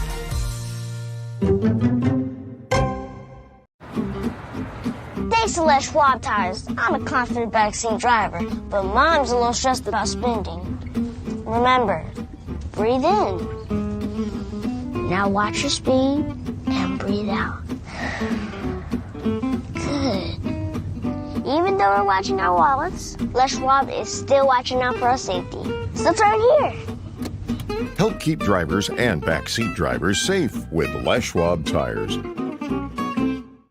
11:25 left in the second period. No score between the Grizzlies and Oilers. Both teams have 4 shots in the second period. The Grizzlies really over the last few minutes have done a good job sustaining offensive zone time. Dashke and Shearer were very, very late scratches this afternoon, so much so that Dashke was initially listed as a starter, and Shearer was listed as being in the lineup as well. As the Grizzlies are going with 4 defensemen, by trade at least. Looks like Cameron Buell's been acting as a defenseman, and Craig Armstrong might be taking defensive shifts as well. Grizzlies win the offensive zone draw. They skate from right to left in the period. Kabori Dunn, right side, righty shot goes wide as he missed the net. 6th side on Butjet's. Tulsa at the Utah line will backhand it in as the Oilers are wearing, unfortunately, jerseys where the numbers are impossible to tell. Puck goes all the way towards Butjet's. He'll race to the far side, get the puck, and he'll slice it to his right. The Oilers will pitch it off the near boards. Tulsa chasing after it. Grizzlies get there first, a stride ahead as the glass goes swaying back and forth on a hit. Grizzlies will tap it off the near glass, keeping it in is Shane Kuzmeski. They'll fire it to the far corner as Kuzmeski and Clement are a +10 for Tulsa this season. Along the far side, Manning holds his ground, shadowing an Oiler. Puck goes back up top, left point, shot is blocked. And the Oilers behind the net will kick it towards the left side. Grizzlies will gather the puck. Utah pokes it out the center ice. Tulsa will drive it back in. Now Briley Wood at the Utah line will back it out as he'll fire a pass to, I believe, Jensen. Jensen along the near boards. Rink-wide feed. Goes all the way deep into the Oilers zone. Grizzlies change up forwards. We're about halfway through the scheduled 60 minutes, and there's still no score. Puck to new tries, 2-on-3. Grizzlies along the far side. Skate in. Right side. Righty shot is blocked as Messner has the puck on the right side, trying to get to Fairbrother. Just too much commotion to the right side. Tulsa skates in. Left wing, lefty shot. Saved by Scheel. As Adam Scheel once again continues to be a standout performer. 9 minutes, 50 seconds left in the second period, and there's still no scores. Adam Scheel's up to about 24 or 25 saves here so far. This is the Utah Grizzlies Hockey Network. When you pay with the Nitro card at Maverick, you always save 10 cents or more on fuel every gallon, every day. And you could save a whole lot more thanks to Nitro Best Price. Pick up a Nitro card and upgrade your... Every new day is a chance to be kinder to your body and your mind. U of U Health is here to help you build strength and confidence every day. Let us help you be a better you. U of U Health, official health partner for the Utah Jazz, Utah Hockey Club, Utes Athletics, and the Utah Grizzlies. Take the first step today at uofuhealth.org.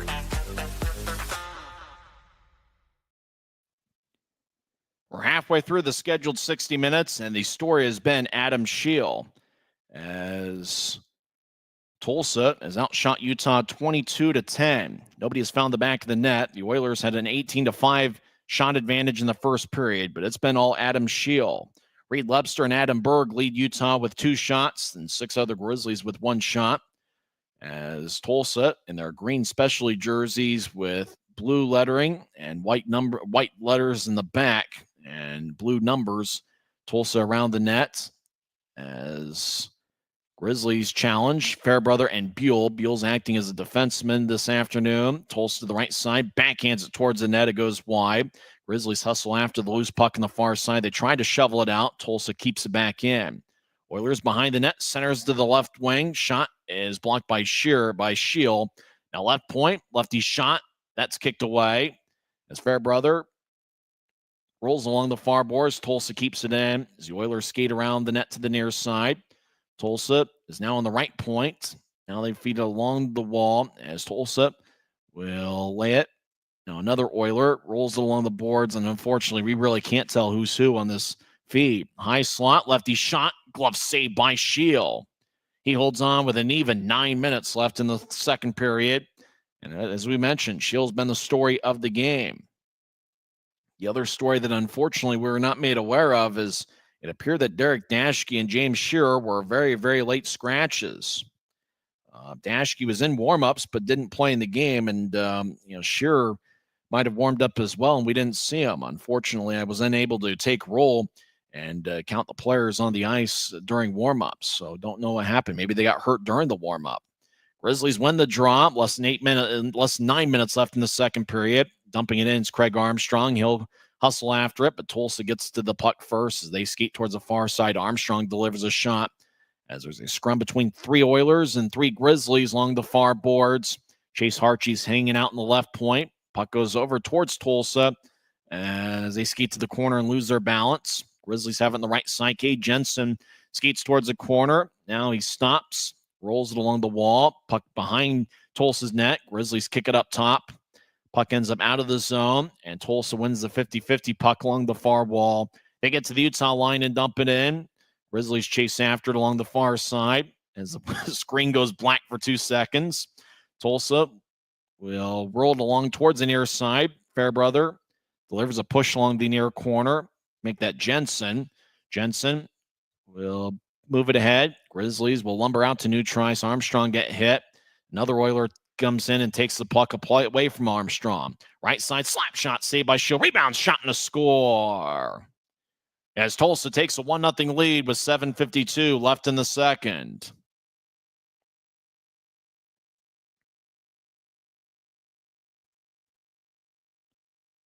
As the Oilers took an initial shot from the right side, Scheel made the save. Rebound went towards the left wing. And it appears this one camera looks like the goal was scored by Josh Nelson. Nelson gets his first goal of the season, we think. 5'11", 182-pound forward. As Tulsa draws first blood here this afternoon. For Nelson, he had 2 goals in 16 games with the Oilers last season. It's his first full year as a pro. So draw's going to be at center ice as the Oilers get the first goal, we believe. It was Josh Nelson, number 19. We could be wrong. We'll check when they flash the goal on the ECHL app. As draw won by the Grizzlies, Fairbrother back in his own zone. It was Nelson that got the goal. Poulsen and Costantini with the assists. Grizzlies tried to direct it towards Berg, and Utah's offside as Tulsa was able to get a piece of it at the Oiler line. 7:36 left in the second. Draw's going to be back at neutralize as Josh Nelson scored his first of the year and third as a pro. 12:08 in with Poulsen, and Costantini gave the assists. Tyler Poulsen, who picked up an assist on that goal, leads the Oilers with 6 shots. Connor Roulette has taken 5 shots. Grizzlies win the draw, and Berg will lunge it in as Berg gets blasted along the near wall. We've only had 1 power play each side, and it looks like Tulsa is going to get a penalty as an Oiler is being directed to the box. Let's see if we can get the referee's signal. 2 minutes for interference is the call. And Tulsa, I believe that's Sean Olson, number 29. He takes a 2-minute penalty. So we'll see if the Grizzlies can get a power play goal to climb back into this one. There has to be some adjustments, though, as Dashke would be quarterbacking this power play. It looks like the combination of Gallant and Fairbrother are up top. Fairbrother, I believe, is going to direct traffic. Gallant, with his playmaking and ice vision, he's going to be an instrumental passer.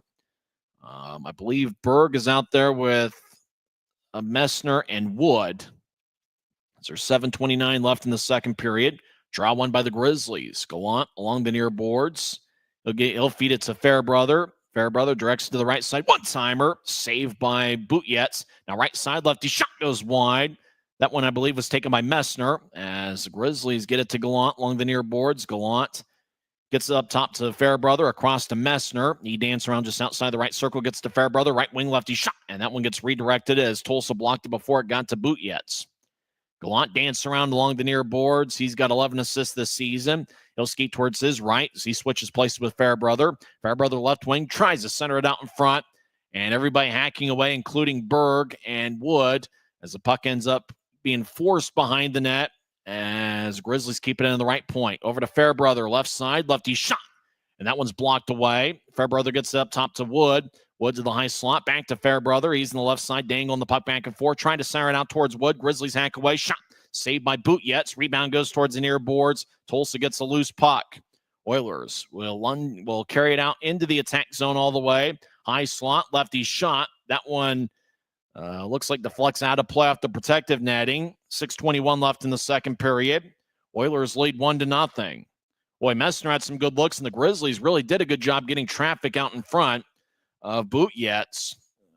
It's hard to really say just how close Utah came to scoring there, as everybody was kind of hacking away. Tulsa protecting their crease, and the Grizzlies trying to force their way in. Anthony Costantini got the interference minor, 12:31 into the second period.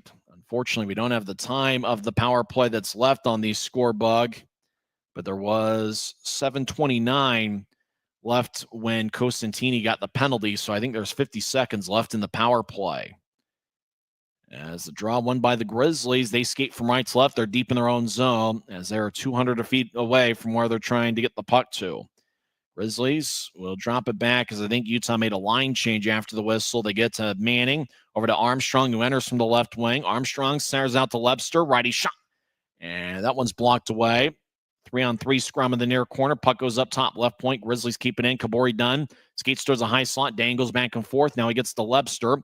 Webster skates towards a high slot, stops, and reverses the puck back to the left side for Manning. Across to Webster, right side, shot. That one goes wide. Puck along the boards to the near side. Manning across to Webster, up top to Dunn. One-timer, saved by Butjetz. As Dunn fired it right into the breadbasket, Butjetz in his specialty jersey was able to corral it around whatever the logo is on the center of the jersey. 5:35 left in the second period. Interesting production we got on Flow Sports, and we're certainly happy that we get something here today, which is more than what we got Friday. It's literally this one wide shot we've seen the whole game. We haven't seen a single replay, haven't seen anything except for this camera that's up top. High atop about center ice at BOK Center. So draw's going to be in the right side. Taken by Manning and won by Tulsa. They'll clear it all the way out here late in the power play. Less than 20 seconds left in the man advantage. Push it towards Berg. Berg skates to the right side, steps over the line with ease. He skates around two Oilers. He tried to feather it out in front to Nilsson. Now to the left wing. Grizzlies with a shot. They fanned on it as Berg ran into his own guy.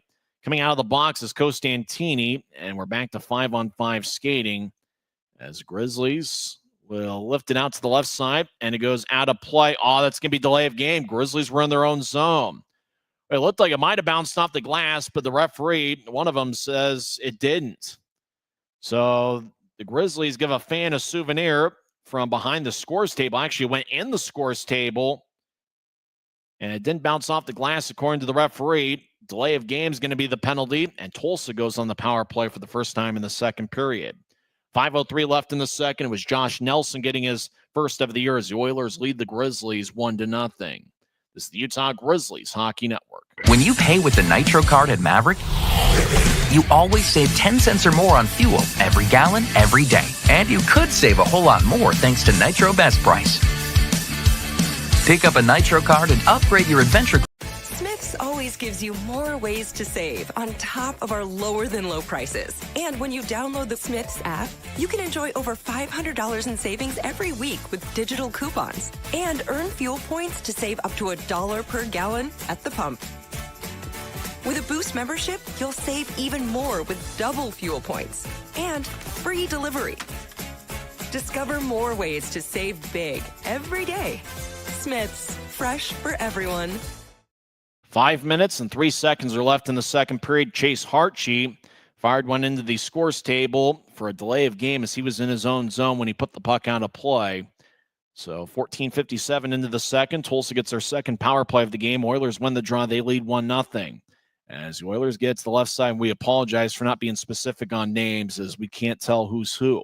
Oilers to the left side, get it across. As the Oilers center it out in front. Righty shot, saved by Shield. What a stop as the Oilers had a guy in the low slot, and they fired a pass to him, and Tulsa got a one-timer off, and Shield made the stop. Tulsa was able to get a couple guys out in front of the net, but the Grizzlies did a good job occupying space and boxing Tulsa out. As a face-off won by the Oilers, right side, they fake a lefty one-timer and get it to the left wing. I think that's Doogie LeGrome. He's in the high slot to get to the near goal line. Now back towards the low slot. Oilers looking for a righty shot, but they fanned on it. As Tulsa gets to the far goal line, Tulsa skates in. They try to get out in front to a cutting LeGrome. Grizzlies get to the high slot. Lefty shot. That one goes wide. As they put a dent in the end boards, Tulsa gets it back up top, left wing. Oilers lunge the puck to the far corner. Tulsa dangles around left wing. Now they get to the circle. Lefty shot. That's saved by Shield. As the Oilers have the puck on the left side, they get it up top. I think that's Doogie LeGrome. That's not LeGrome, but the puck ends up to LeGrome over to the left side. Oilers, far goal line, get it to the circle as Tulsa dangles back and forth as they move it to the left circle. Tulsa fires toward a cross. Shot saved by Shield. Everybody hacking away, and Shield dives to cover up. 3:48 left in the second. And play starts to get spirited after the whistle as everybody was trying to get after Shield looking for the loose puck. Grizzlies, here on this penalty kill, have done an outstanding job of getting out in front of the net and holding their ground. So both teams will change things up. 3:48 is left in the second period. Hartschee's penalty was with 5:03 left in the period. There's 3:48 now. So there's... Well, they tell you not to do math, but I think there's about 45 seconds left in the penalty kill. You know, your brain hurts a little bit when you have to crunch all those numbers. Oilers win the draw. I think that's Mike McKee's body type over to the right side. Now back up top. That's not McKee. He'll get it to the right side. Now back up top. High slot over to the left point. Oilers will bounce it into the far circle. Tulsa dances around. Now they'll force it back to the far corner. Tulsa from one corner to the other rolls the puck. As the Oilers, they're now on the right wing. As I think that's McKee. We'll get it back up top. Oilers fire towards the net. Saved by Shield. Now Tulsa around the net to the left side shot and a score. There's 9 seconds left in the power play. Grizzlies, boy, it looked like we're hacking away. Puck ended up in the left circle. And Tulsa extends the lead. It's now a 2-0 game.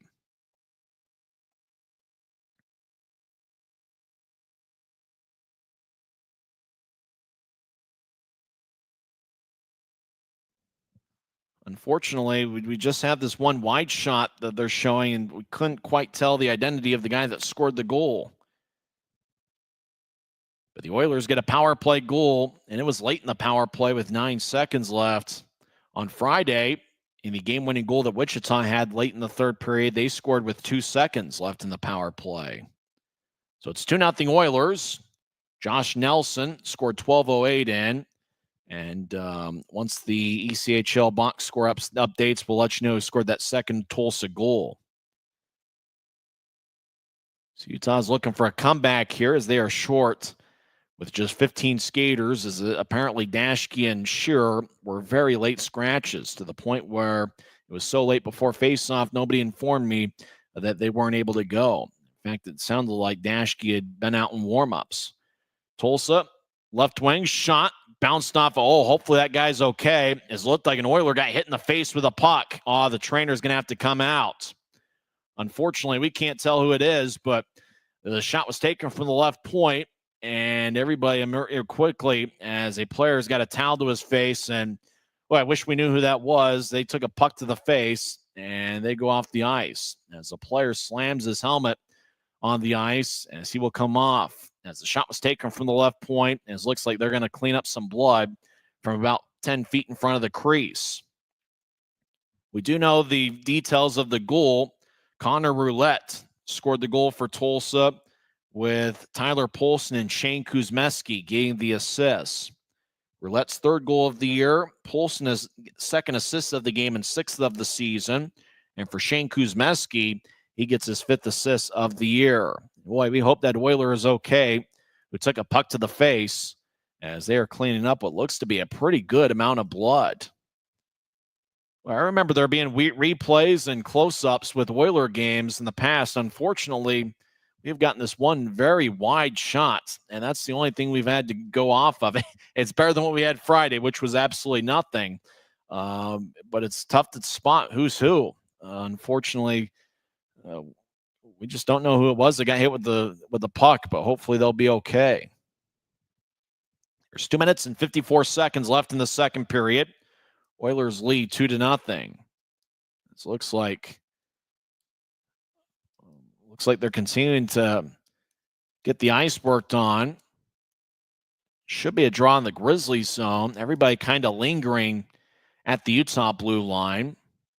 Hopefully that player is okay, as they got a puck to the face as the shot was taken from the left point, and the shot went up top.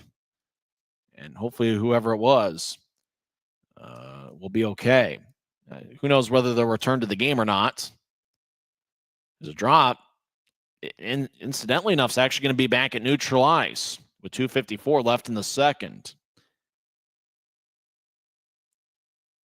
So we're skating 5-on-5. Manning will take the face off. He's got Berg to his left. And I believe Briley Wood to the right. At least that was the forward line that started the game for the Grizzlies. Draw one by Utah as they'll skip it off the near boards at center ice. Tulsa will get it back in, right side. Righty shot, saved by Shields. It bounced off his right shoulder. As now the puck goes towards Shield, he'll brush to the far circle. Grizzlies get it across to Berg. Berg crosses center ice. He'll tap it to Nielsen. Cade Nielsen steps over the line, but the Grizzlies are offside, so the whistle blows with 2:35 left in the second. After today, the Grizzlies will head home for 6 straight games at Maverick Center. Don't forget, next week, the Grizzlies have a 3-game series against Brandon Sajan, Luke Salem, Nathan Burke, and the rest of the Indy Fuel. Next Grizzlies home game will be on Wednesday night. 7:10 face-off, 6:50 pregame show. We want to see a big crowd the day before Thanksgiving. Draw goes towards the Tulsa defenseman. Armstrong lunged after it. He takes a spill. Tulsa along the near wall, crossing center ice. Tulsa skating from left to right. Tulsa at the near goal line, tried to center it out in front. Pass goes wide of the mark as the Oilers fired across. And now Tulsa, right point. Righty shot, saved by Shield. Rebound gets kicked to the near corner. Jensen gets the loose puck, and he'll lift it all the way into the Tulsa line where it's gathered by an Oiler. As Tulsa from the left wing steps over the attack line, and they'll let it go in deep. As the Oilers make a quick line change, getting some fresh bodies on the ice. Tulsa, high slot, righty shot. Is kicked away by Shield. As the Oilers get double-teamed along the far boards. Less than 2 minutes left in the second period. Puck goes to the right circle. Armstrong will shovel it out. Tulsa runs it down and gets it at their blue line. As along the near wall, Grizzlies hacking away. Armstrong tried to force it in. It bounced off an Oiler. Now it goes deep in the Oilers zone as Briley Wood and Armstrong will come off. Tulsa's in control of the puck with 1:25 and counting left in the second. Oilers along the near side. They'll tap it off a Grizzly stick as it Hippity hops to center ice. Tulsa dumps it in. Grizzlies come back the other way. 1:08 and counting left in the second. Utah was looking for Lepster. He couldn't reach it. Now left side. Lefty's shot goes wide. Puck along the near boards. Messner moves to his right. Grizzlies enter 3-on-4. Utah to the right side, skating around. Tulsa's net gets to Harchie. Left side, lefty shot. And that's brushed away by Bootyets.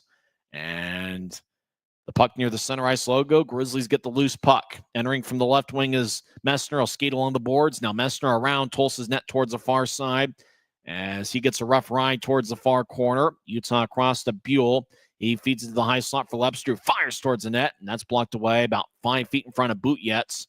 Puck towards the far side. Players from both teams hustling after it. Oilers will come out with the puck as they skate behind their net. 22 seconds left in the second period.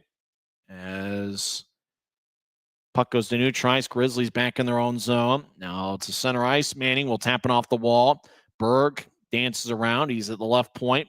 Berg will backhand it towards a high slot. Over to the left. Righty one-timer by Wood is blocked. Puck goes back to center ice. 2 seconds left in the period, and time will run out. As we have played 40 minutes over at BOK Center, nobody scored in the first period. Tulsa got a goal from Josh Nelson. 12:08 in, and then on a power play, and there was 9 seconds left in the man advantage when Connor Roulette found the back of the net for the third time this season. It's Roulette's 6th game with Tulsa, and Polson and Kuzmeski picked up the assist. Polson has an assist in each of Tulsa's 2 goals. We'll come back and recap the first 2 periods, and we'll also go over some scores from around the world of sports. After 2 periods, it's the Tulsa Oilers 2 and the Utah Grizzlies 0. This is the Utah Grizzlies Hockey Network.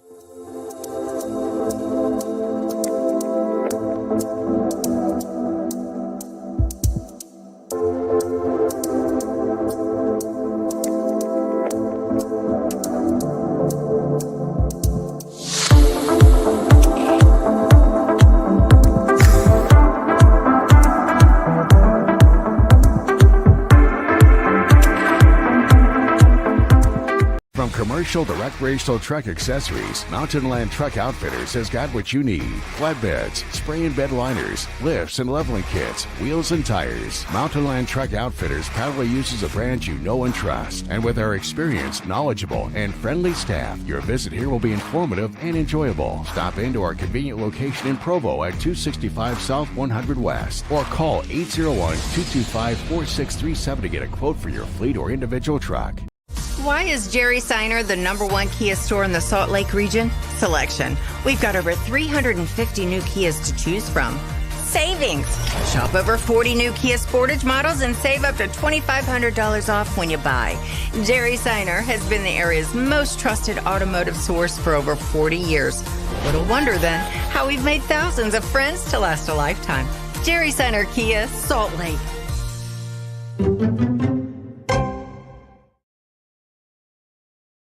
After 2 periods over at BOK Center, the Oilers lead the Grizzlies 2-0 as there is a truck that is going on the ice. The truck is at neutral ice now as they wave an Oilers flag. Looks like the lights are out and everybody's having a good time over at BOK Center.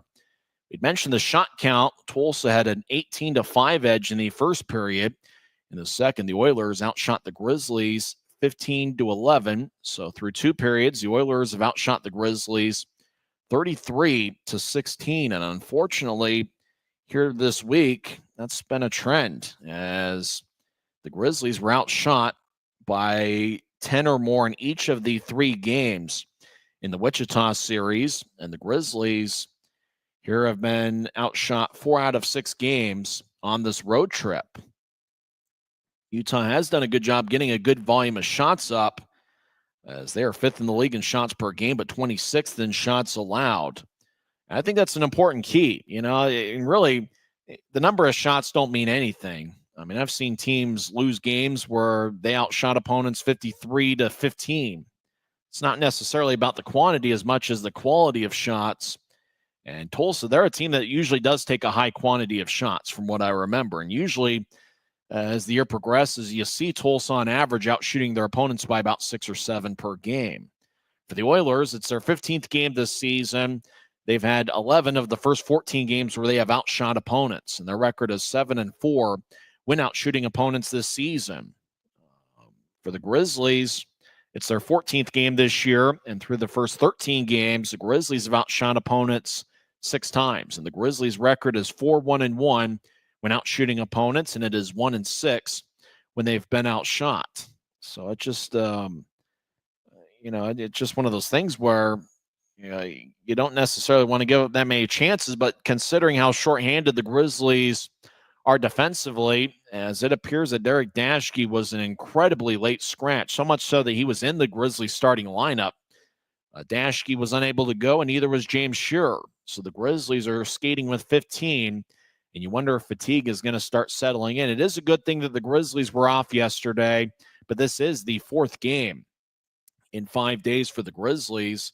As for Tulsa, I think it's their 3rd game in 5 days, as I believe they played Wednesday. Let's check. It looked like Tulsa played Thursday and Friday, as they had 2 games against Allen. They were hosting Allen on Thursday, and then Friday they were at Allen. Tulsa was off yesterday, but it is their 3rd game in 4 days. But the Oilers are rolling with a full 18-man lineup, along with 2 goaltenders dressing. So it's just one of those things. Grizzlies are going to have to find a way to buckle down, and maybe they get that first goal and make it a 2-1 game, and then who knows what happens from there. For the Grizzlies, and there's 16 shots. Reed Lebster and Adam Berg each have 3. Kabori Dunn's got 2 shots, and then 8 other Grizzlies with 1 shot.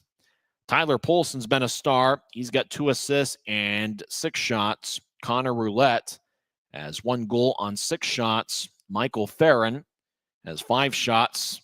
I think it's the first time I mentioned Farron's name today, unfortunately. I'd like to know the occasion of what the specialty jerseys are for. If it's a green jersey with white numbers, it's perfect. We can figure out who's who. It's a green jersey with what looks to be blue numbers, and it is unfortunately impossible to tell who's who on the Tulsa side. But we do know that Poulsen's been a star for the Oilers. Roulette and Farron have also contributed mightily. Sean Olsen's got 3 shots. A few other Oilers have 2 shots, including Dougie Legron, Jake Clement, as well as Justin McAlien. And Albrecht also has 2 shots for the Oilers. It's been a tough road trip for the Grizzlies. They're 1-4-1 through 6 games of the 7-game trip. We'll see if the Grizzlies have a comeback in them here in the 3rd. Don't forget, the Grizzlies will be home for 6 straight games starting this upcoming Wednesday. 3 days from now, as the Indy Fuel will be in town.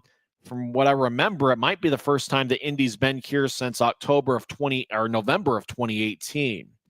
As Indy was in for a 3-game series.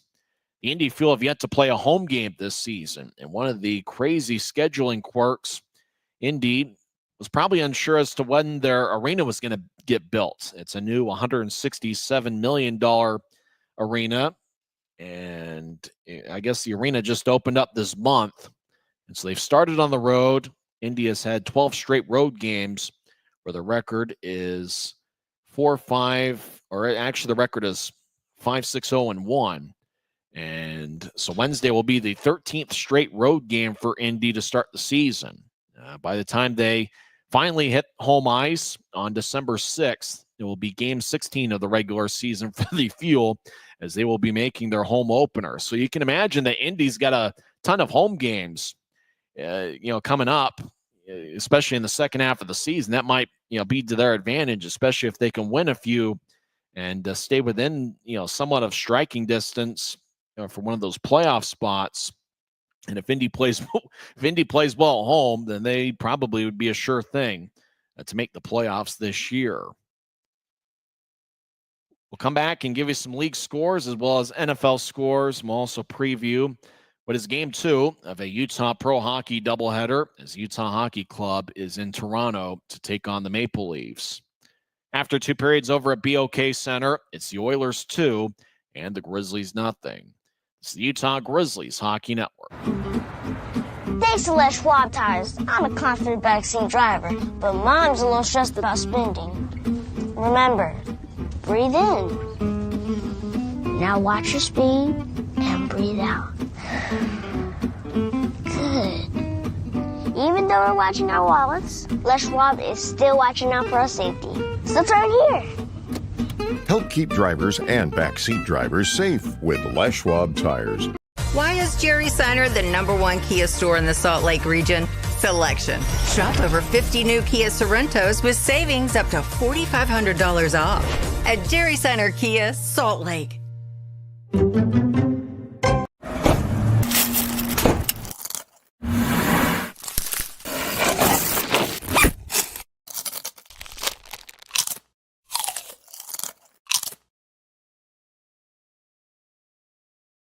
When you buy tires at Les Schwab, you're getting more than just tires. You're getting America's best tire warranty, 60-day satisfaction guarantee, no hassle road hazard protection, and free maintenance for the life of your tires. So if something happens to your tire on the road, we'll fix it, or we'll replace it, no questions asked. Other places make you pay extra for that kind of protection, but at Les Schwab, it's included with every set of tires, because more warranty means less worry, and nobody stands by their tires like Les Schwab. Get more from Every new day is a chance to be kinder to your body and your mind. U of U Health is here to help you build strength and confidence every day. Let us help you be a better you. U of U Health, official health partner for the Utah Jazz, Utah Hockey Club, Utes Athletics, and the Utah Grizzlies. Take the first step today at uofuhealth.org. After 2 periods, Tulsa leads Utah 2-0. 2 games have gone final in the league. Greenville shuts out Jacksonville 5-0. Adirondack gets a 5-1 victory over South Carolina. Trois-Rivières and Worcester are currently in overtime, tied at 2. So it looks like both teams get a standing point there. Trois-Rivières is 7-3-2 this season. Worcester is 6-9. After 2 periods, Iowa leads Bloomington 1-0. Iowa is 7-4-2 this season. Bloomington is 6-7-0-1. And with 6 minutes left in the first period, Orlando and Toledo are tied at 1.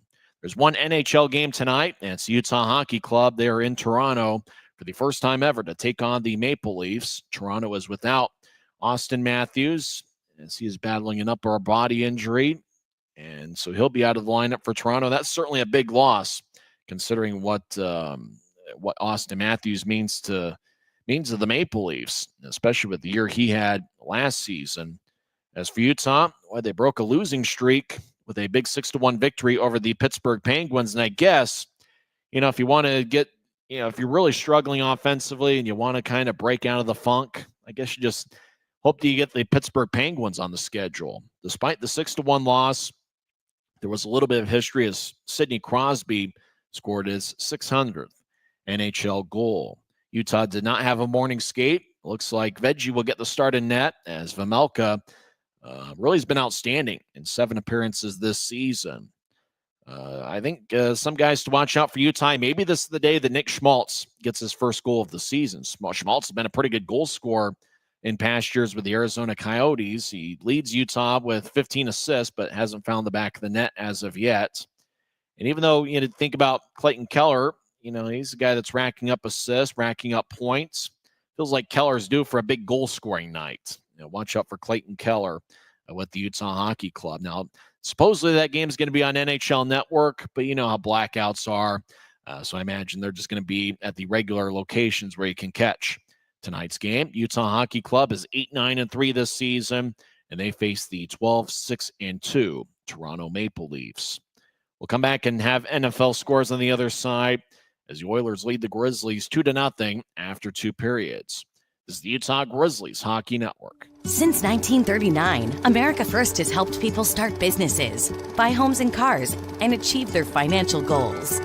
Today, our top priority is still the financial success of you and your family, which is why we're giving new members $100 when they sign up for a basic savings and checking account, and another $100 when they upgrade to premium checking and enroll in and use direct deposit. So head to americafirst.com today and join the credit union that always puts its members first.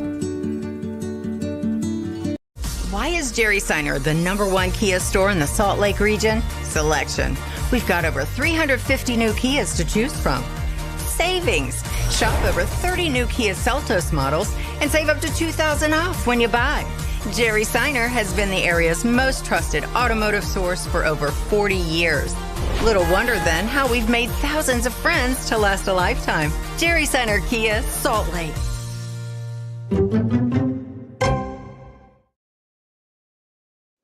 After 2 periods, Tulsa leads Utah 2-0.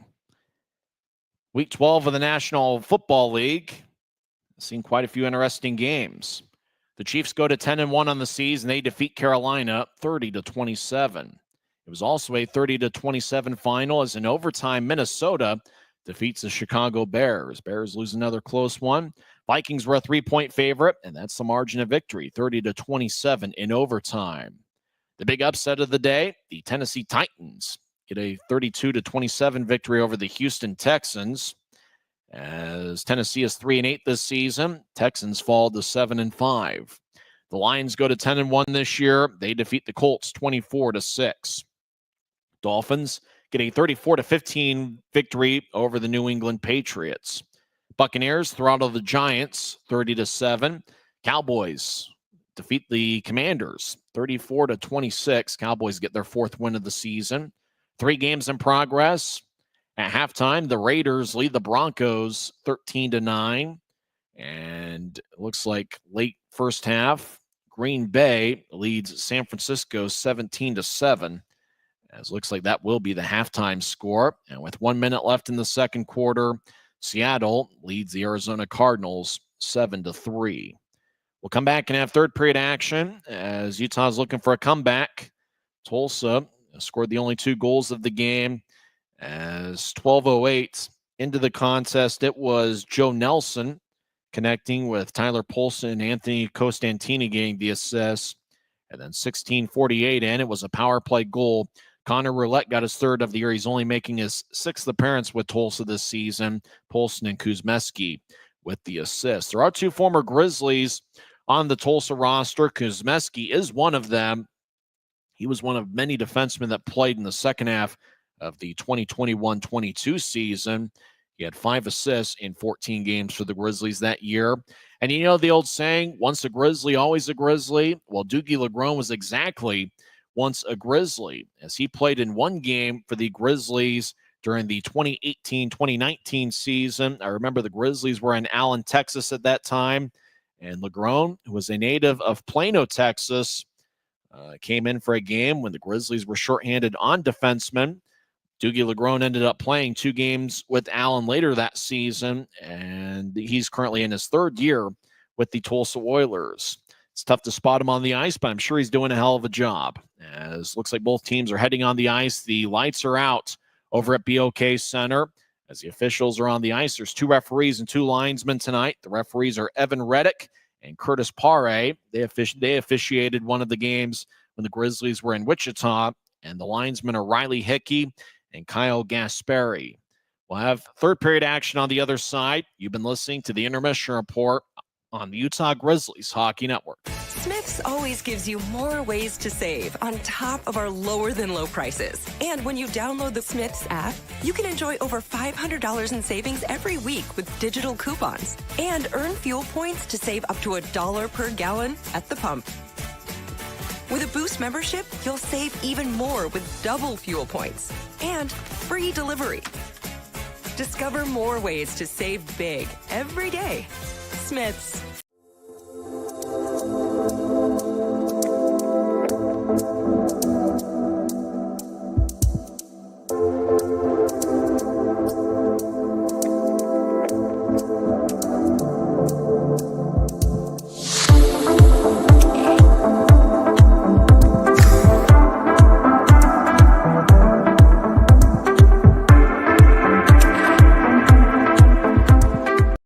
official recreational truck accessories, Mountain Land Truck Outfitters has got what you need. Flatbeds, spray and bed liners, lifts and leveling kits, wheels and tires. Mountain Land Truck Outfitters proudly uses a brand you know and trust. And with our experienced, knowledgeable, and friendly staff, your visit here will be informative and enjoyable. Stop into our convenient location in Provo at 265 South 100 West or call 801-225-4637 to get a quote for your fleet or individual truck. Mountain Land Truck Outfitters. Well, the shorthanded Grizzlies are looking for a comeback as it's 2-0 Oilers. It looks like, the original starting lineup had Derek Daschke's name on it. Daschke must have gotten hurt in warmups, and the same thing might have happened to James Shearer, as both guys were in the original lineup and the lineup sheet, but both of them turned out to be scratches. The Grizzlies are going with 15 skaters this afternoon. Briley Wood's out there to start the third period, along with, we believe, Adam Berg and Luke Manning, as the Grizzlies have had to switch up the lineups quite a bit. The defensive pairing is Cade Jensen and Kabori Dunn, at least we believe. As Tulsa wins the draw, they skate from right to left, and the Grizzlies from left to right, as we see it from Flow Sports and your mind's eye see it on YouTube. Grizzlies roll it along the boards to Wood at the Utah line. It glanced off of his stick, as now another Grizzly picks it up, and that's Manning. He'll brush it to his right. Wood chases after it and gets it at the Tulsa line. He'll throw it about waist high as it's batted in the air by Tulsa. It wasn't played with a high stick, though. As the Oilers behind the net, chasing after him is Wood. Wood delivers a shot as a glass goes swaying back and forth towards the near side. Dunn spins around an Oiler, and the puck ends up back in the Grizzly zone, but it's Tulsa that carried it in as they try to split Kabori Dunn. Dunn knocks him down. 45 seconds into the third period, Grizzlies will dump it in as the puck to the near corner. Chasing after it is Mick Messner. He's got an A on his sweater, as does Cole Gallant, the Grizzlies captain Gianni Fairbrother. As Lebster with the puck lays it for Messner along the near wall. He feeds up top to Fairbrother. High slot lefty shot is blocked away. Grizzlies retreat after the loose puck as Lebster over towards Messner, who fires it back to the corner that Lebster vacated. Tulsa, near side, will skip it ahead. Fairbrother keeps it in along the near point. Over to Messner in the corner, back to Fairbrother, skated back towards Messner, and now the puck to the right side. Lebster trying to feed it across. Tulsa picks it off. The Oilers cross center ice. They dump it in. Shield behind his net will roll it to the far side as the Oilers get back checked. Utah's Chase Hartje holds his ground as Lebster gets around an Oilers check. Utah still on their own end. Puck along the far side. And now Tulsa from the far wing boards fires onto Shield. He makes a save and holds on. 18 minutes, 13 seconds are left in the third period. As the draw is going to be in the Grizzlies zone. It looks like from what we've seen, Cameron Buell's been acting as a defenseman. I think from time to time, Chase Hartje's kind of gone down and played a little bit forward as Utah just kind of having to scramble a little bit as they are shorthanded with 15 this afternoon. Aaron Aragon's on the ice. He stands about 10 feet in front of Shield. Draw one by the Grizzlies. Utah will loft it into Oilers territory. Puck looks like it ended up out of play. And the draw is going to be, I believe, in the Grizzlies zone. 18:08 left in the third. As Armstrong's out there with Aragon. Chase Hartje on the ice as well. As now injuries are starting to pile up along the Grizzlies' defensive line. Brian Yoon's missing his fourth straight game with an injury, and Daschke and Schur were unable to go today. Grizzlies will win the face-off. They get it out to center ice. Tulsa does a great job clogging up neutral ice. Grizzlies dumping in as the puck glides along the near boards. As Utah gets to the near corner, and Armstrong gets pushed along the shoulder. As the Oilers, they'll move it out to center ice, 2-on-3. So the Oilers dump it into the right circle. Oilers, righty shot, gets batted about shoulder high, and puck ends up in the near corner. Tulsa gets pushed by Armstrong, who's played hard. Armstrong continues to hawk Tulsa as he continues to throw the Oilers player along the boards. Unfortunately, we can't tell who's who with this feed. As the Oilers to the near corner, Armstrong delivers another push. Now Jensen knocks down an Oiler as Tulsa skates towards the right side. Armstrong with another push. Make that Hartje this time. As Grizzlies getting pretty physical along the near boards. Puck glides back the other way. As now Utah will skip it across. Aragon chasing after it, but the Oilers have it deep in their own zone. So Utah will switch things up. Good hardworking shift by Hartje, Armstrong, Jensen, and company. As long the near boards, Dunn will keep it in the right point. Two Oilers collide with each other. As looks like Tulsa dancing around their own zone near corner as they try to get around Luke Manning. Puck back to the far side, now to center ice. Dunn retreats after it along the near boards. He gets back checked by an Oiler. Tulsa goes down, and that was Nelson, number 19, who scored the first goal of the game. To the right side, Grizzlies get to Dunn. He'll lunge it across. Tulsa has a glance off something. Now the Oilers behind Utah's net. Buell trying to shadow. As over to the right wing on one knee. Lefty shot is saved by Shield. Rebound goes to Buell. Buell, normally a forward, but he's playing defense this afternoon. Buell will skip it out to center ice off the screen. Tulsa will fire it back in, but it bounced off a Grizzly and stays at neutral ice. Oilers will back out into their own end 4 minutes into the third period. Blue line to blue line pass connects. Oilers near goal line try to center it. Bounced off a Shield. Grizzlies will bank it off the near boards and chase after it. Getting its Lebster, 2-on-2. Centering pass connects. Lefty shot. Saved by Bootyets.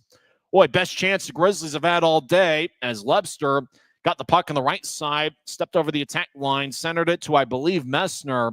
And I think it was Messner that took the shot. And, boy, Bootyets made the biggest save that he's had all game.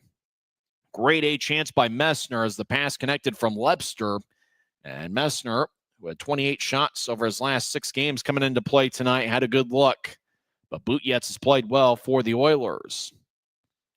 Vyacheslav Bootyets is a native of Russia. He's currently on an NHL deal with the Anaheim Ducks, as Anaheim is the NHL affiliate of the Oilers. Grizzlies win the draw. They're in the offensive zone across right point. Jensen with a shot, and that's blocked in traffic as there's about 3 bodies in front of Bootyets. As around the net to the far side, Tulsa will pitch it ahead. Tulsa gets a neutral ice as they'll give it to the left side. Oilers into the attack zone, left circle, lefty shot, saved by Shield. Puck still alive, near corner. Oilers get a good shove from Utah. As getting physical is Reed Lebster. He'll push it to his left. Grizzlies over the attack line. As dumping it in is Messner. He'll chase after it. He closes the gap instantly. Great speed by Mick Messner. But the Oilers will just drop it off behind their net as Messner will come off for a change. We're 5 minutes into the third period. Tulsa still leads 2-0. Long-range feed to the right side at center ice. Glanced off a stick. Tulsa enters. Grizzlies will force it back to center ice. Utah will skate horizontally across the line. However, they're offside. It looked like Kay Jensen was at the blue line trying to kind of skate horizontally. Aragon was at the line as well. And it looks like Aragon got there before the puck. So the Grizzlies are offside with 14:43 left in the third.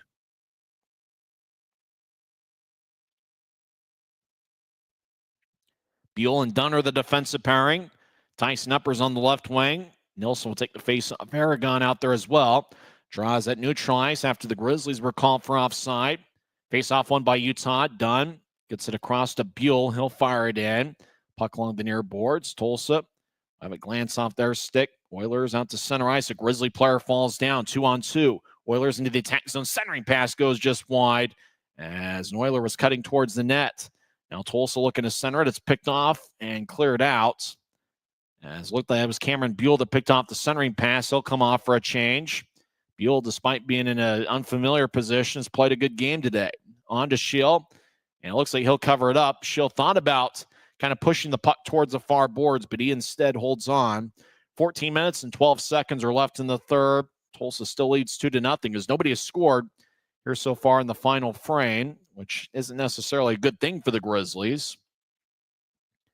Make sure to follow the Grizzlies on Facebook, Instagram, X, and especially on TikTok. The Grizzlies are superstars on TikTok.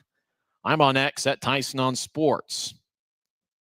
I wish I had TikTok, but, I'm not cool enough to be on TikTok. But the Grizzlies are absolutely outstanding on TikTok. It seems like every video the Grizzlies come up with on TikTok is a viral one. It goes nuts. Grizzlies won the draw. Fairbrother throws it around his neck. Grizzlies pitch it out to center ice. As now Utah will lumber in from the high slot. Grizzlies over to the left wing. A Grizzly player goes down, no call. The officials are letting him play tonight.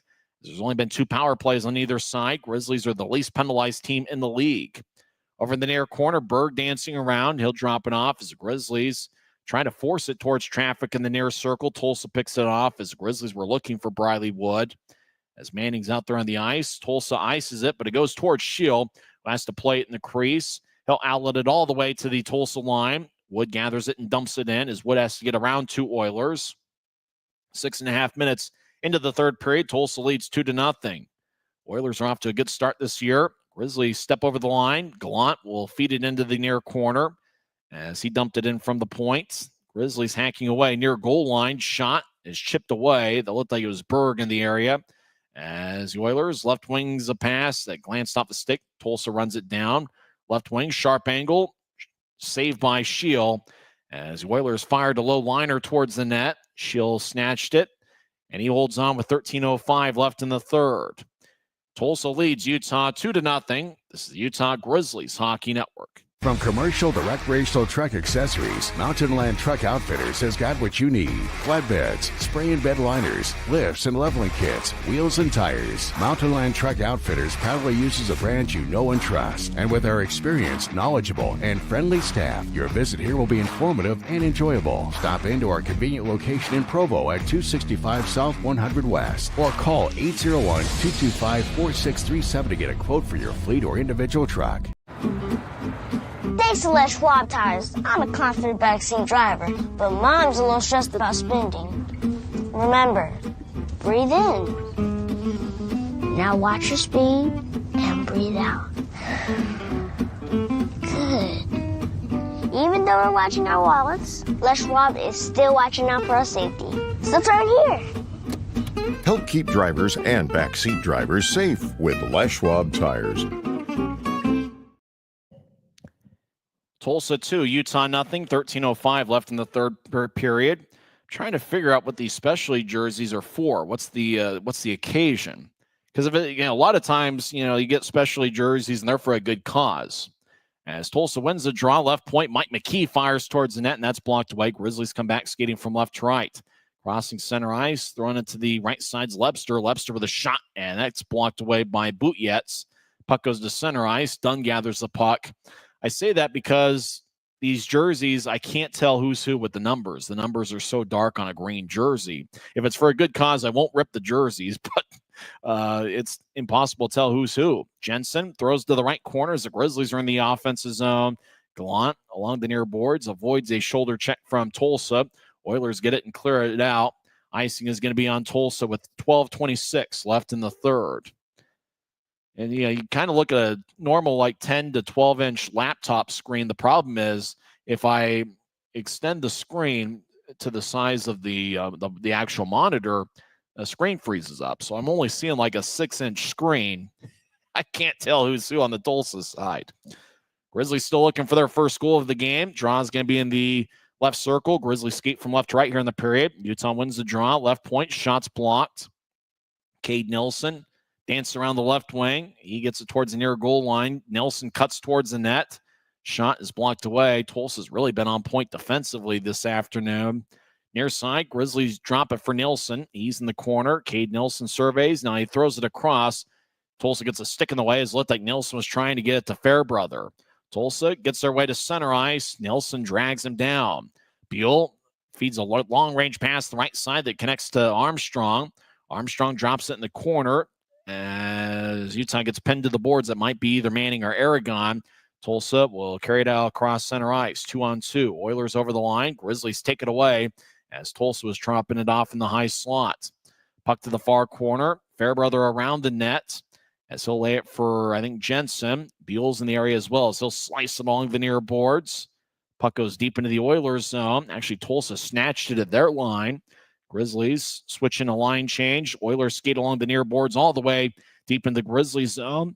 As Tulsa will roll along the boards, Grizzlies will backhand it to neutral ice. Utah 2-on-3 over the line.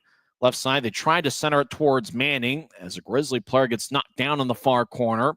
We're 9 minutes into the third period as Tulsa will advance it to center ice. Grizzlies poke it back to Tulsa ice. Chasing after along the near boards is Berg as he'll lay it.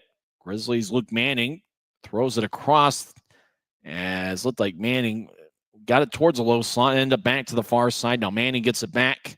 He's on the right side. He avoids a check in the corner. Now he gets double teamed. Manning's a great skater. He gets up top to Hartje. Right side shot is blocked.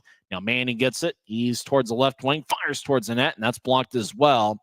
Boy, the Oilers, looks like there's more than 5 in the ice with where they are defensively. They just seem to be on point and in the right place at the right time. As high slot, shot, Hartje, that gets blocked as well. Boy, the Oilers have blocked a ton of shots here today. And the Oilers get the puck. They skate around Butjet's net. And the Oilers, boy, they got the best point percentage in the division for a reason. Oilers to the left side. Step over the offensive line. Good defensive work by Kabori Dunn, who's gained a lot of confidence this week. He scored his first pro goal on Friday, and he's been solid. Over to center ice, Gallant falls down as he was crossing the center ice logo.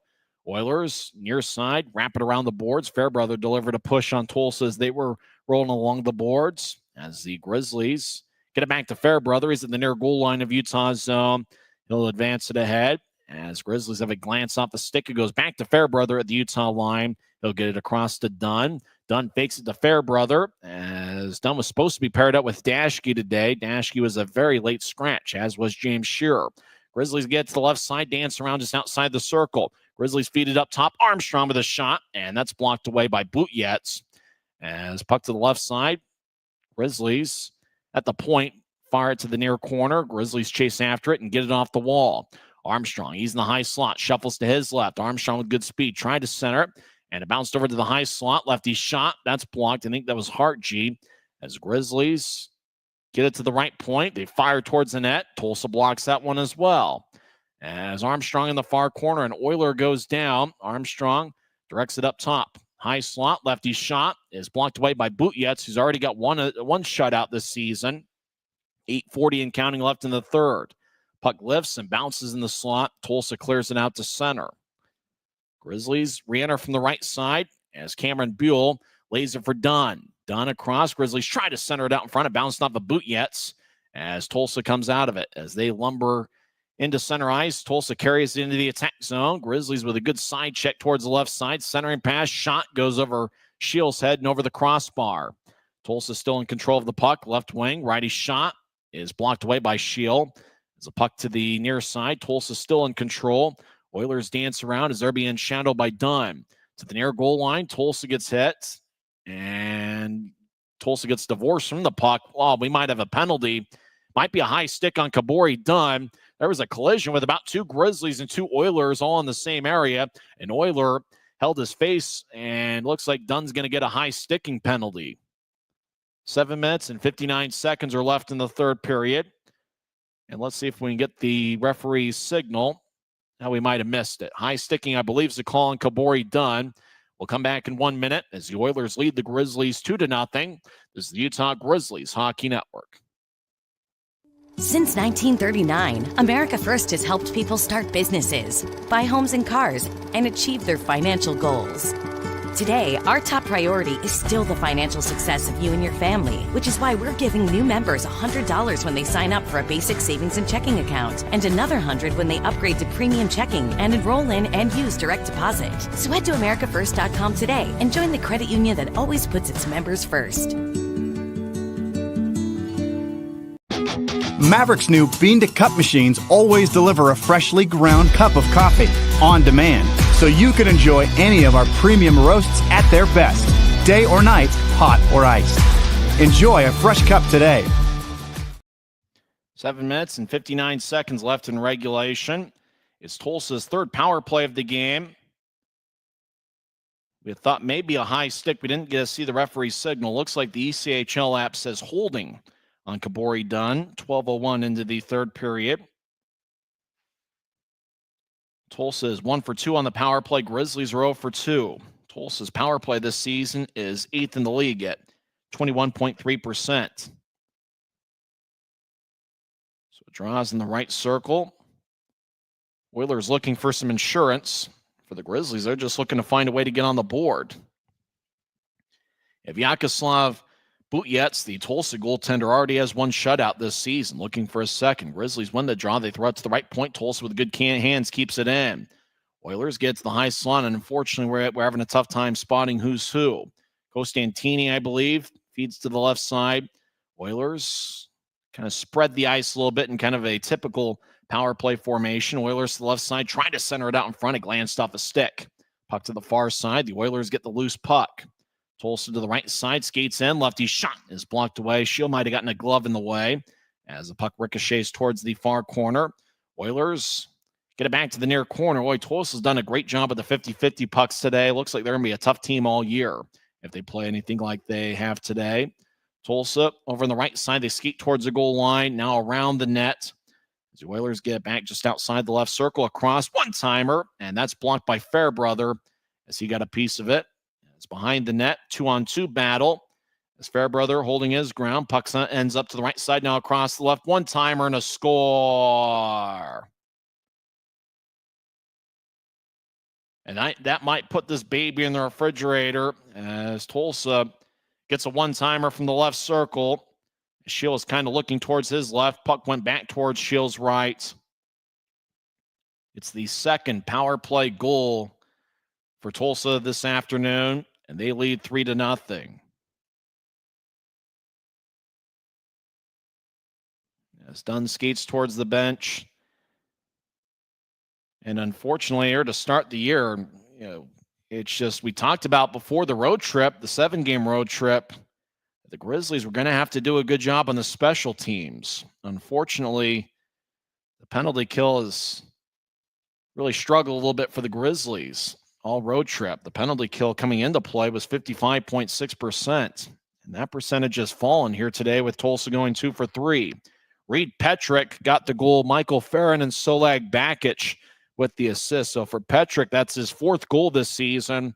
Farron gets his 6th assist, and Bakic, who played with Allen last year, gets his 3rd assist of the season. Action in the Grizzlies zone, 6:27 and counting left in the 3rd period. Puck up top as it lifted off a skate, bounced to center ice. Looked like Tulsa tried to get it back in. They're offside. 6:22 left in the 3rd. Here in this road trip, it seems like a big difference. In particular, the 3 games against Wichita just seemed like special teams played a big factor. And it looks like it's played a factor here tonight. Cade Nilsson talks with Kabori Dunn as Nilsson will take the face-off. He played a little bit at the University of Alaska Fairbanks. His father is a coach in the EIHL. That's where Adam Berg played earlier this year, and a few other Grizzlies have spent some time there in the past, including James Shearer and Chase Hartje at points last year. Grizzlies win the draw. Dunn gets it across. Utah will lumber out to center ice, as I believe that was Buell, who's acting as a defenseman, pushed it ahead. Tulsa trips over the Utah blue line as the Grizzlies get it ahead towards Armstrong. He got occupied. Grizzlies kind of fanned on the pass towards Armstrong. Tulsa will loft it back in. Shield plays it off the end boards. Less than 6 minutes left. He'll drop it off as Grizzlies spread the ice as they're looking to find a way to get their first of the day. Fairbrother gets out to neutral ice, skates towards the Grizzlies bench. He'll dump it in, and icing is on the Grizzlies. Looked like Fairbrother was looking for a redirection at center ice. There was a Grizzly near both bench areas. They're at the center ice red line. They just couldn't get a piece of the puck. So action comes back towards Adam Shield. 5:54 left in the 3rd period.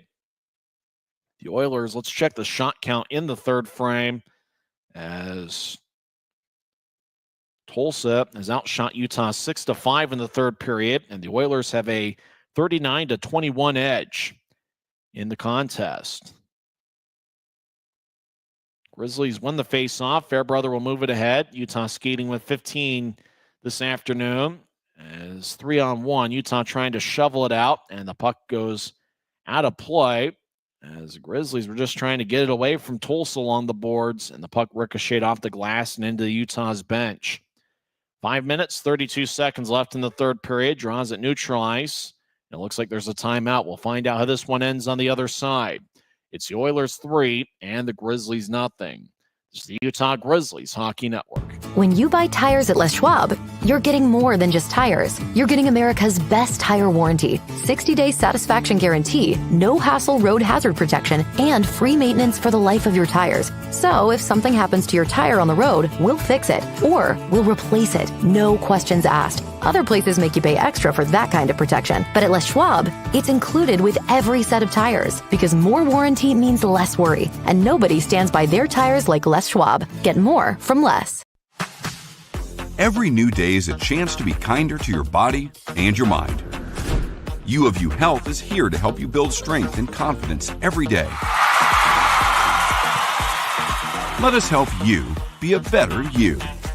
U of U Health, official health partner for the Utah Jazz, Utah Hockey Club, Utes Athletics, and the Utah Grizzlies. Take the first step today at uofuhealth.org. It's Tulsa 3, Utah nothing. Draw in the Grizzlies zone, right circle. Utah skating from left to right here in the period. Goes towards the far corner. Grizzlies gather the puck along the near boards. Utah will backhand it to center ice for Lebster. Gets it to Gallant. Gallant skates in. He got taken off the puck just as he was entering the attack zone. Over near the Grizzlies bench. Tulsa dumps it in. Kabori Dunn will shuffle after it. Dunn gets the loose puck. He'll skate towards the far side. He gets around one Oiler. Now he'll pitch it out to center ice. Grizzlies get it poked away. Oilers bounce it to the left wing. Lefty shot. That goes wide as they miss the net stick side on Shield. The Oilers in a specialty jersey, a green jersey with dark numbers. I mean, like navy blue type numbers. Left wing, righty shot, saved by Shield.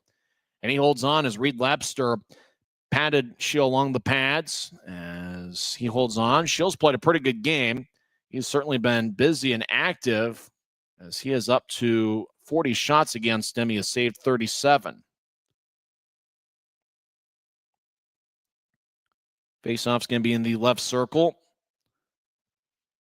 Grizzlies start a 6-game homestand on Wednesday night against the Indy Fuel.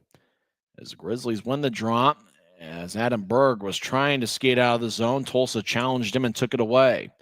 As the Oilers back in the left point, big Mike McKee rolls along the boards. It's easy to spot him. He might be the biggest of all the Oilers. As Tulsa trying to get to McKee, and he gathers it in the near circle. McKee skates back towards the left point, drops it as the Oilers get thrown to the boards by Jensen. Briley Wood will carry it across center ice down the slot, and he'll fire it in. Wood chasing after it. Two Oilers cut in front of him. As the Oilers will take the puck, skate along the far side, and they'll brush it all the way deep into the Grizzlies zone, no icing. Grizzlies run it down.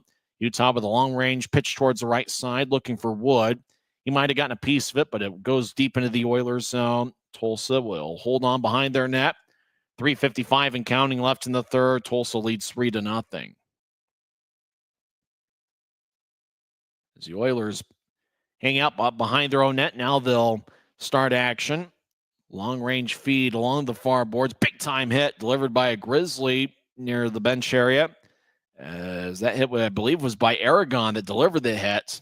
And Tulsa skates in, delayed offside. Grizzlies take the puck. Kabori Dunn will skate down the middle. He gets around one Oiler. Dunn at neutral ice. Moves it to his right off the boards, looking for Aragon. But the puck trickled too far in front of him as an Oiler picks it up.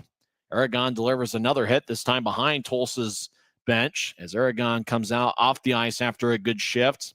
Puck to center ice. It goes in as Kabori Dunn occupied an Oiler along the near boards at center ice. Grizzlies deep in their own end. We'll hold on to it with 3 minutes left in the third. Now the Grizzlies start the attack skating from left to right. Grizzlies advance it into the attack zone right side. Now they'll back it out to neutral ice and see if they can re-enter with some momentum. Grizzlies at their blue line will loft it. Lebster gets it in the right side, drops it for Messner. He'll skate in. Lefty shot is blocked away by Butjetz. As the Oilers back to the right side, skate to the circle. Lefty shot saved by Shield. And he holds on with 2 minutes and 33 seconds left in the third. Looked like he was going to trickle in front of Shield a little bit too far. Grizzlies just kind of pushed it back into the in towards the pads of Shield, and he was able to cover up with 2:33 left in the third. So it looks like the Grizzlies are just about getting doubled up on the shot count. Like Messner's had a couple good looks. In fact, Messner's probably had two of the best looks for the Grizzlies all day. He's done a really good job in the transition game According to the ECHL app, Tulsa's up to 41 shots to the Grizzlies 21. Right side, Tulsa, shot, saved by Shield. He holds on with 2:28 left in the third. That shot was taken from the right point. It was a righty shot. And once again, we apologize. It's really tough to spot who's who on that Tulsa jersey. And whatever they're going to do with those specialty jerseys, I have one suggestion. Take it to a fire pit and burn them all.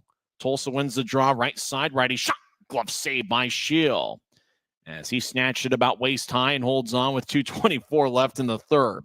I hope those aren't for like charity or something where it's going for a really good cause, because then I might feel bad. Maybe.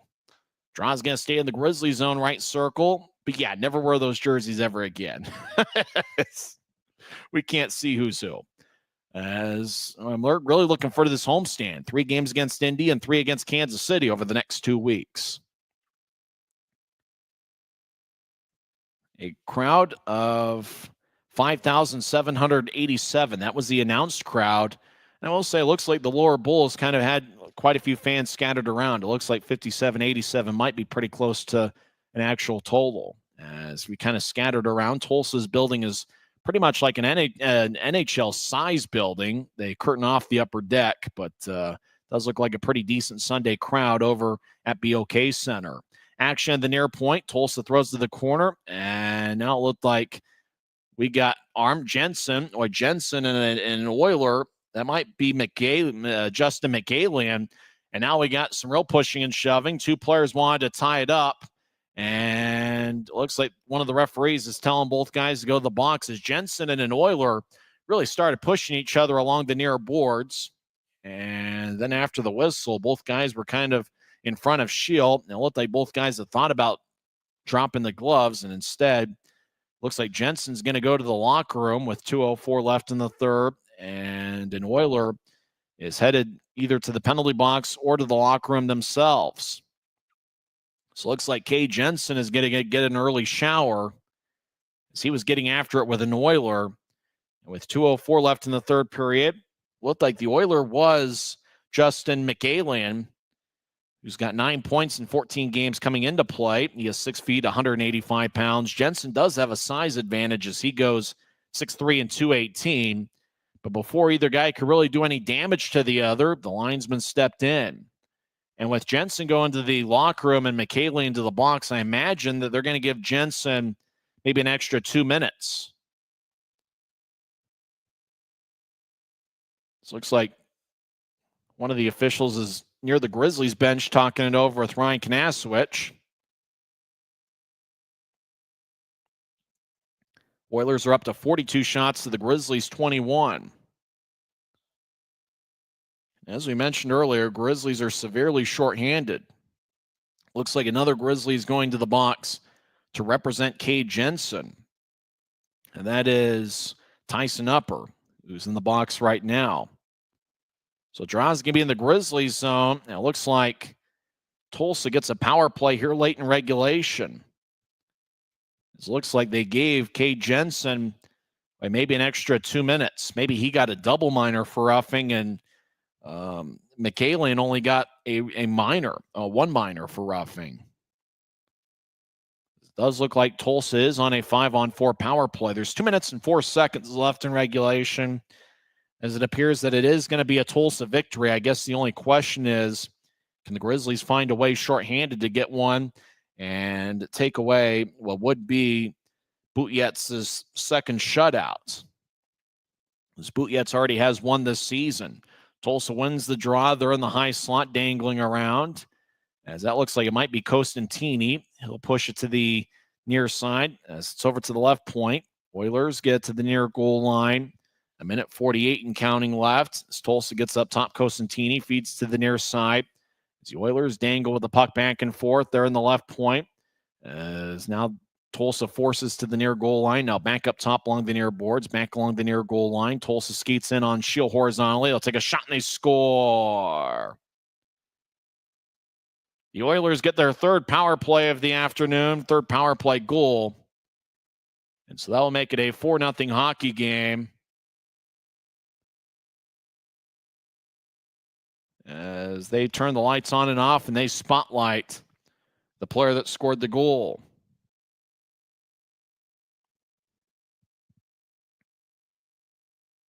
Upper comes out of the box. We'll skate 5-on-5. And this has been a nightmare road trip for the Grizzlies. It'll appear like they're going to lose their fourth in a row.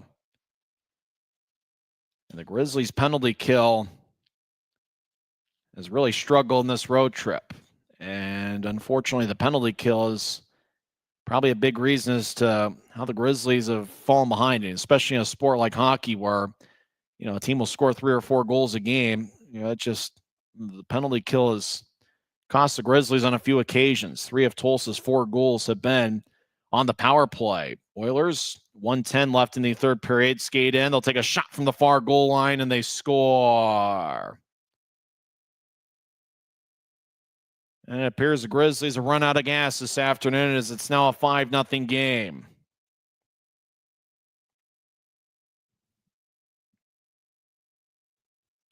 The power play goal that made it 4-0 was scored by Bakic, Reed Petrick, and Dom Malka with the assists. Unfortunately, we couldn't identify who scored that 5th goal.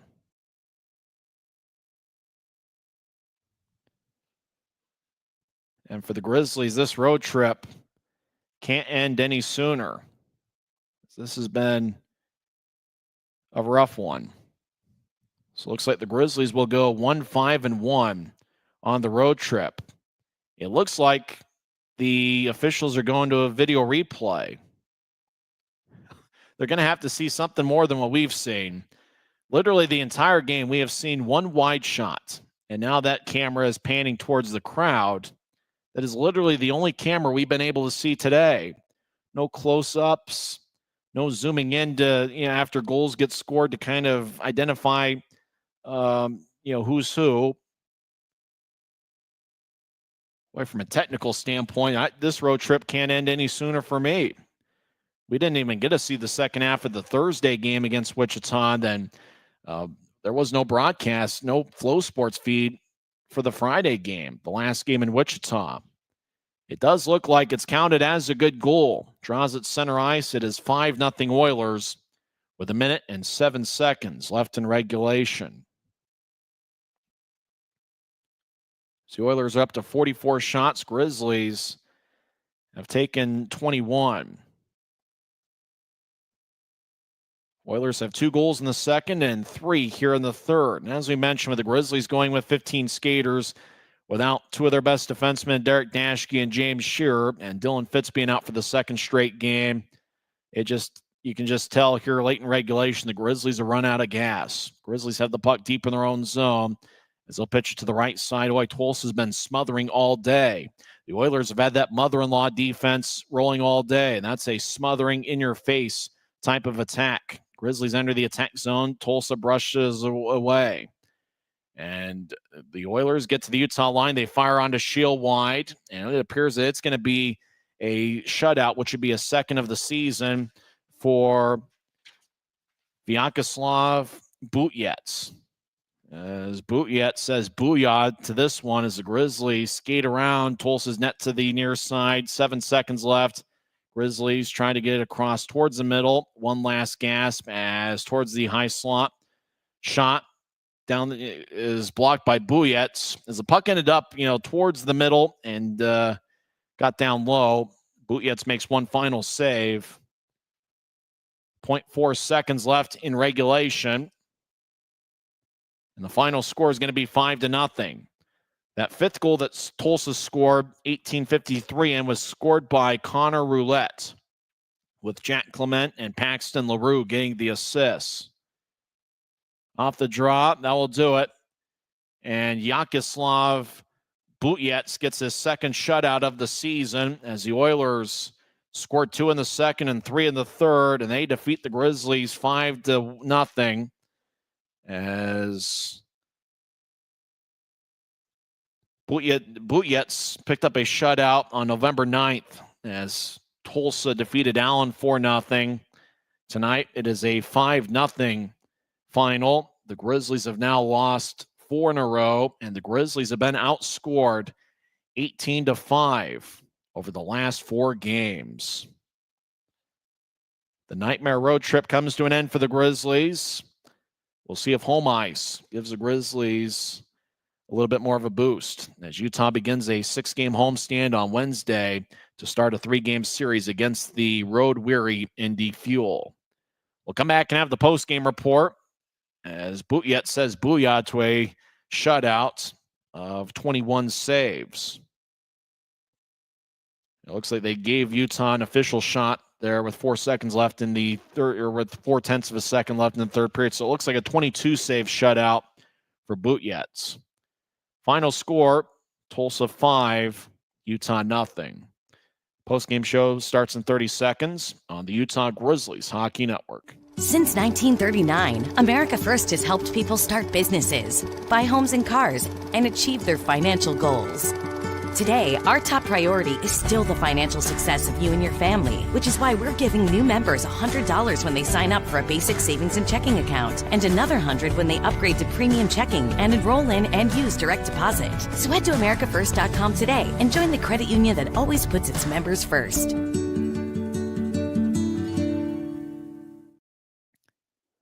The nightmare road trip comes to an end for the Utah Grizzlies, as they have now lost 4 in a row. Grizzlies ended up with a 1-5-1 record as they picked up 3 out of a possible 14 standings points on the trip as they lose to the Tulsa Oilers 5-0. Grizzlies just looked like they ran out of gas. Unfortunately, we were unable to kind of take roll as to who was out there for warm-ups. Apparently, during warm-ups, Derek Daschke was initially listed as being in the Grizzlies starting lineup. Daschke appeared to be a very late scratch. That is the same case. Scheer was not going to be in the starting lineup, but James Scheer also turned out to be a scratch. Dylan Fitz, who was on the trip, missed his second straight game, so the Grizzlies skated with 15. Normally you skate with 18 skaters. At least that's the new rule this year. It used to be 17 skaters. Grizzlies were 3 short, and even though they really did what they could in the first period, and Adam Schill was unbelievable in the first period, stopping all 18 shots, and Tulsa did outshoot Utah 18-5 in the first period. It was no score, but you just kind of wondered if the Grizzlies were going to have the energy in the 4th game in 5 days, they're going to find enough gas to play a full 60 minutes. Both teams had 1 power play in the first period. Tulsa's Kyler Wall got a hooking minor, 14-29 in. And for the Grizzlies, Chase Hart, you got an interference minor, 17-37 in, and neither team scored a power play goal in the first period. Tulsa got on the board with a 5-on-5 goal that was scored by Josh Nelson. It's his first goal of the season. He had 2 towards the tail end of last season for the Oilers. Tyler Polson and Anthony Costantini picked up the assists. Tulsa got a power play late in the second period, as Chase Hart, you got a delay of game minor. And with 9 seconds left in the power play, it was Connor Roulette getting his first of 2 goals on the night. Polson and Kuzmeski got the assists. So Tulsa took a 2-0 lead after 2 periods. The Oilers outshot the Grizzlies 15-11 in the second period. In the third period, the Oilers had a 13-6 shot advantage as Tulsa outshot the Grizzlies 46-22. The Oilers got a power play after Kabori Dunn got a holding minor, 12:01 in. And a minute 4 seconds into the power play, it was Reed Petrick scoring from the left wing. He scored 13:05 in with Michael Farron and Solog Bakic getting the assists. Late in regulation, as we guessed, Kay Jensen got a double minor for roughing, and McAlien only got a roughing minor. So Tulsa ended up with a power play late in regulation, and it was Bakic making it a 4-0 game. He scored 18:28 in with Petrick, and Dom Malka getting the assists. And then a 5-on-5 goal was scored by Roulette, 18:53 into the third. So Tulsa scored 2 goals 25 seconds apart late in the third period. Clement and LaRue got the assists. Tulsa was 3 for 4 on the power play. The Grizzlies were 0 for 2.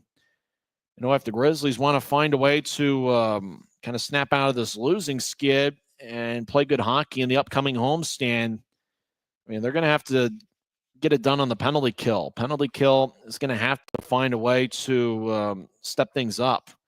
Grizzlies came into play with a 55.6% penalty kill, and that percentage just dropped off a little bit after only 1 for 4 on the PK today. Special teams really hurt the Grizzlies in each of the 4 games. The 3 games against Wichita and today's game against Tulsa. It was just, and the Grizzlies were shorthanded. They only had 4 defensemen. They had Cameron Buell acting as a defenseman. We were trying to figure out if there were other forwards that were playing a defensive role. It was tough to tell. I think Armstrong might have taken a couple defensive shifts from what I guess. But it just wasn't enough for the Grizzlies. I mean, as of probably at the start of the week, the Grizzlies were in the top 5 in goals per game. They were still, even coming into today, they were 5th in shots per game. But over this 4-game stretch, all of them Grizzlies losses, the 3 against Wichita and today against Tulsa, the Grizzlies were badly outshot and probably in every case were outchanced. And so it just, I think Adam Schill's done what he could. And I think given the game that Vinny Duplessis played in, I think he did what he could. But there were just too many good chances on the other side. And, when you let a pro team get the kind of chances that they've been getting, they're going to find the back of the net on a few occasions. And it's just, obviously with the Grizzlies being not only shorthanded, but this being the 4th game in 5 days, it just seemed like in the 3rd period, the Grizzlies ran out of gas. And it's kind of interesting when you think about it. They always talked about when the Philadelphia Flyers had their Legion of Doom, which is a big set of forwards, led by Eric Lindros and Renberg and John LeClaire. It would be said that, they would wear teams out, with their size, with their physicality. And so the Flyers would score a lot of goals late in periods. Well, it seems like all 5 of Tulsa's goals were scored in the last 8 minutes of a period. Especially, you think about the second and third periods. Roulette scored 16:48 into the second, and then all 3 of Tulsa's third period goals were scored in the final 7 minutes of regulation. I mean, that's kind of an indication. It's not completely, the case, but you could probably say the Grizzlies kind of wore out a little bit there late in the period, and with them skating 15 on the 4th game in 5 days, it's possible the Grizzlies just simply ran out of gas in today's game. Of the 22 shots the Grizzlies had, Reed Lepster and Adam Berg led the way with 4. Mick Messner had 3 shots, including 2 in the transition game. They looked to be grade A chances. Aaron Aragon and Kabori Dunn had 2 shots. Then 1 shot each for Armstrong, Buell, as well as Briley Wood, Luke Manning, Chase Hartje, Cole Gallant, and Cade Nilsson. For Tulsa, Connor Roulette had 2 goals, and he led their club with 8 shots. Vyacheslav Butyets got the shutout for Tulsa, his 2nd of the season. He's on an NHL contract with the Anaheim Ducks. He saved all 22. He gets the win as his record goes to 6-3 on the season, as he has appeared in 9 games with the Oilers this year. Adam Schill gets the loss. He saved 41 of 46, and he was amazing in the first half of the game, keeping the Grizzlies to where they were. Tulsa just kept getting one good chance after another, and unfortunately, eventually there in the second half of the game, were able to connect on 5 that went past him. Schill's record falls to 5-6-1 this season. With the win, Tulsa is now 10-4-1 through 15 games. They are now 8-4 when out shooting opponents. And for the Grizzlies, their record falls to 5-8-1. And the Grizzlies are 1-7 this season when they have been outshot. Well, the Grizzlies come home for 3 games against the Indy Fuel. Indy has not played a home game yet this season, as they've been on the road for over a month, as their new arena is just finishing up. And I think it's Fisher's Event Center that I think just opened up this month, and they will play their home opener on December 6th. Indy features 3 former Grizzlies. 2019-2020 Grizzly Brandon Sajan is on their roster, as well as 2 members of last season's Grizzlies club, Nathan Burke, as well as defenseman Luke Salem. For the Grizzlies, it's just, kind of back to the drawing board. They do have a couple days off. Monday's probably a travel day coming back to the Salt Lake Valley. And they'll probably get a practice in on Tuesday and have 3 games in 4 days with Thanksgiving in between. As the Grizzlies will have games this upcoming Wednesday, Friday, and Saturday at Maverick Center. We have a couple fun promotions. Friday is going to be a $12 ticket night. Get your tickets to UtahGrizzlies.com. And Saturday is the Grizzlies' first ever pickleball night. Go to UtahGrizzlies.com and get that special pickleball paddle. It's got a Grizzlies logo. And I hear pickleball paddles are actually pretty expensive. And so from what I've heard, it's actually a pretty good deal. You get a ticket to the game and a pickleball paddle. But the only way to take advantage of that is to go to UtahGrizzlies.com, find it on the front page, and you can find a way to get your pickleball paddle. And join us on Saturday, November 30th, as the Grizzlies will look to extinguish the Indy Fuel. 3 stars of the game. Let's take a look. The third star, and for Tulsa, one of their hallmarks this season has been the fact that they've had just about everybody contribute. Reed Petrick is the third star. He scored 1 goal and 1 assist. He was a +1. He had 2 shots. Petrick scored that power play goal 13:05 into the third period that gave Tulsa a 3-0 lead. He is the third star. The second star is Connor Roulette, who had 2 goals. He was a +1 and had 8 shots. Roulette scored Tulsa's 2nd and 5th goals of the evening. And the number 1 star is Vyacheslav Butyets. He picked up the 22-save shutout. He is the number 1 star of the game. Well, we'll see if the Grizzlies can find a way to get the job done at home. And in a lot of ways, this has been a tough road trip, not only for the team out in the Central Time Zone, but here we didn't even have a game broadcast on Friday, as Flow Sports wasn't working. It wasn't even working the second half of Thursday's game. And today, we literally got one high camera that never zoomed in. The Tulsa specialty jerseys were green, a little bit of a navy blue tint on the numbers. We couldn't spot who was who to save our lives today. We thank everybody for tuning into today's game. It certainly was difficult, and I think what's frustrating for me is this is not some fun little hobby. I'm trying to make a living, and right now it's been pretty tough. But hopefully this week we'll have some fun. And make sure to join us. Obviously the holiday season, you got your family around. Come out and come on out and enjoy some Grizzlies hockey. As this week the Grizzlies will have a 3-game set against the exciting Indy Fuel, and then the following week, Tado Had's Kansas City Mavericks, the defending Western Conference champions, will be in town. That's a 3-game set, December 4th, 6th, and 7th. Remember, the last 2 games of that Kansas City series on December 6th and 7th will be Healthcare Appreciation Weekend presented by U of U Health. So get your tickets for December 6th and 7th for that occasion, as the Grizzlies will take on the Kansas City Mavericks.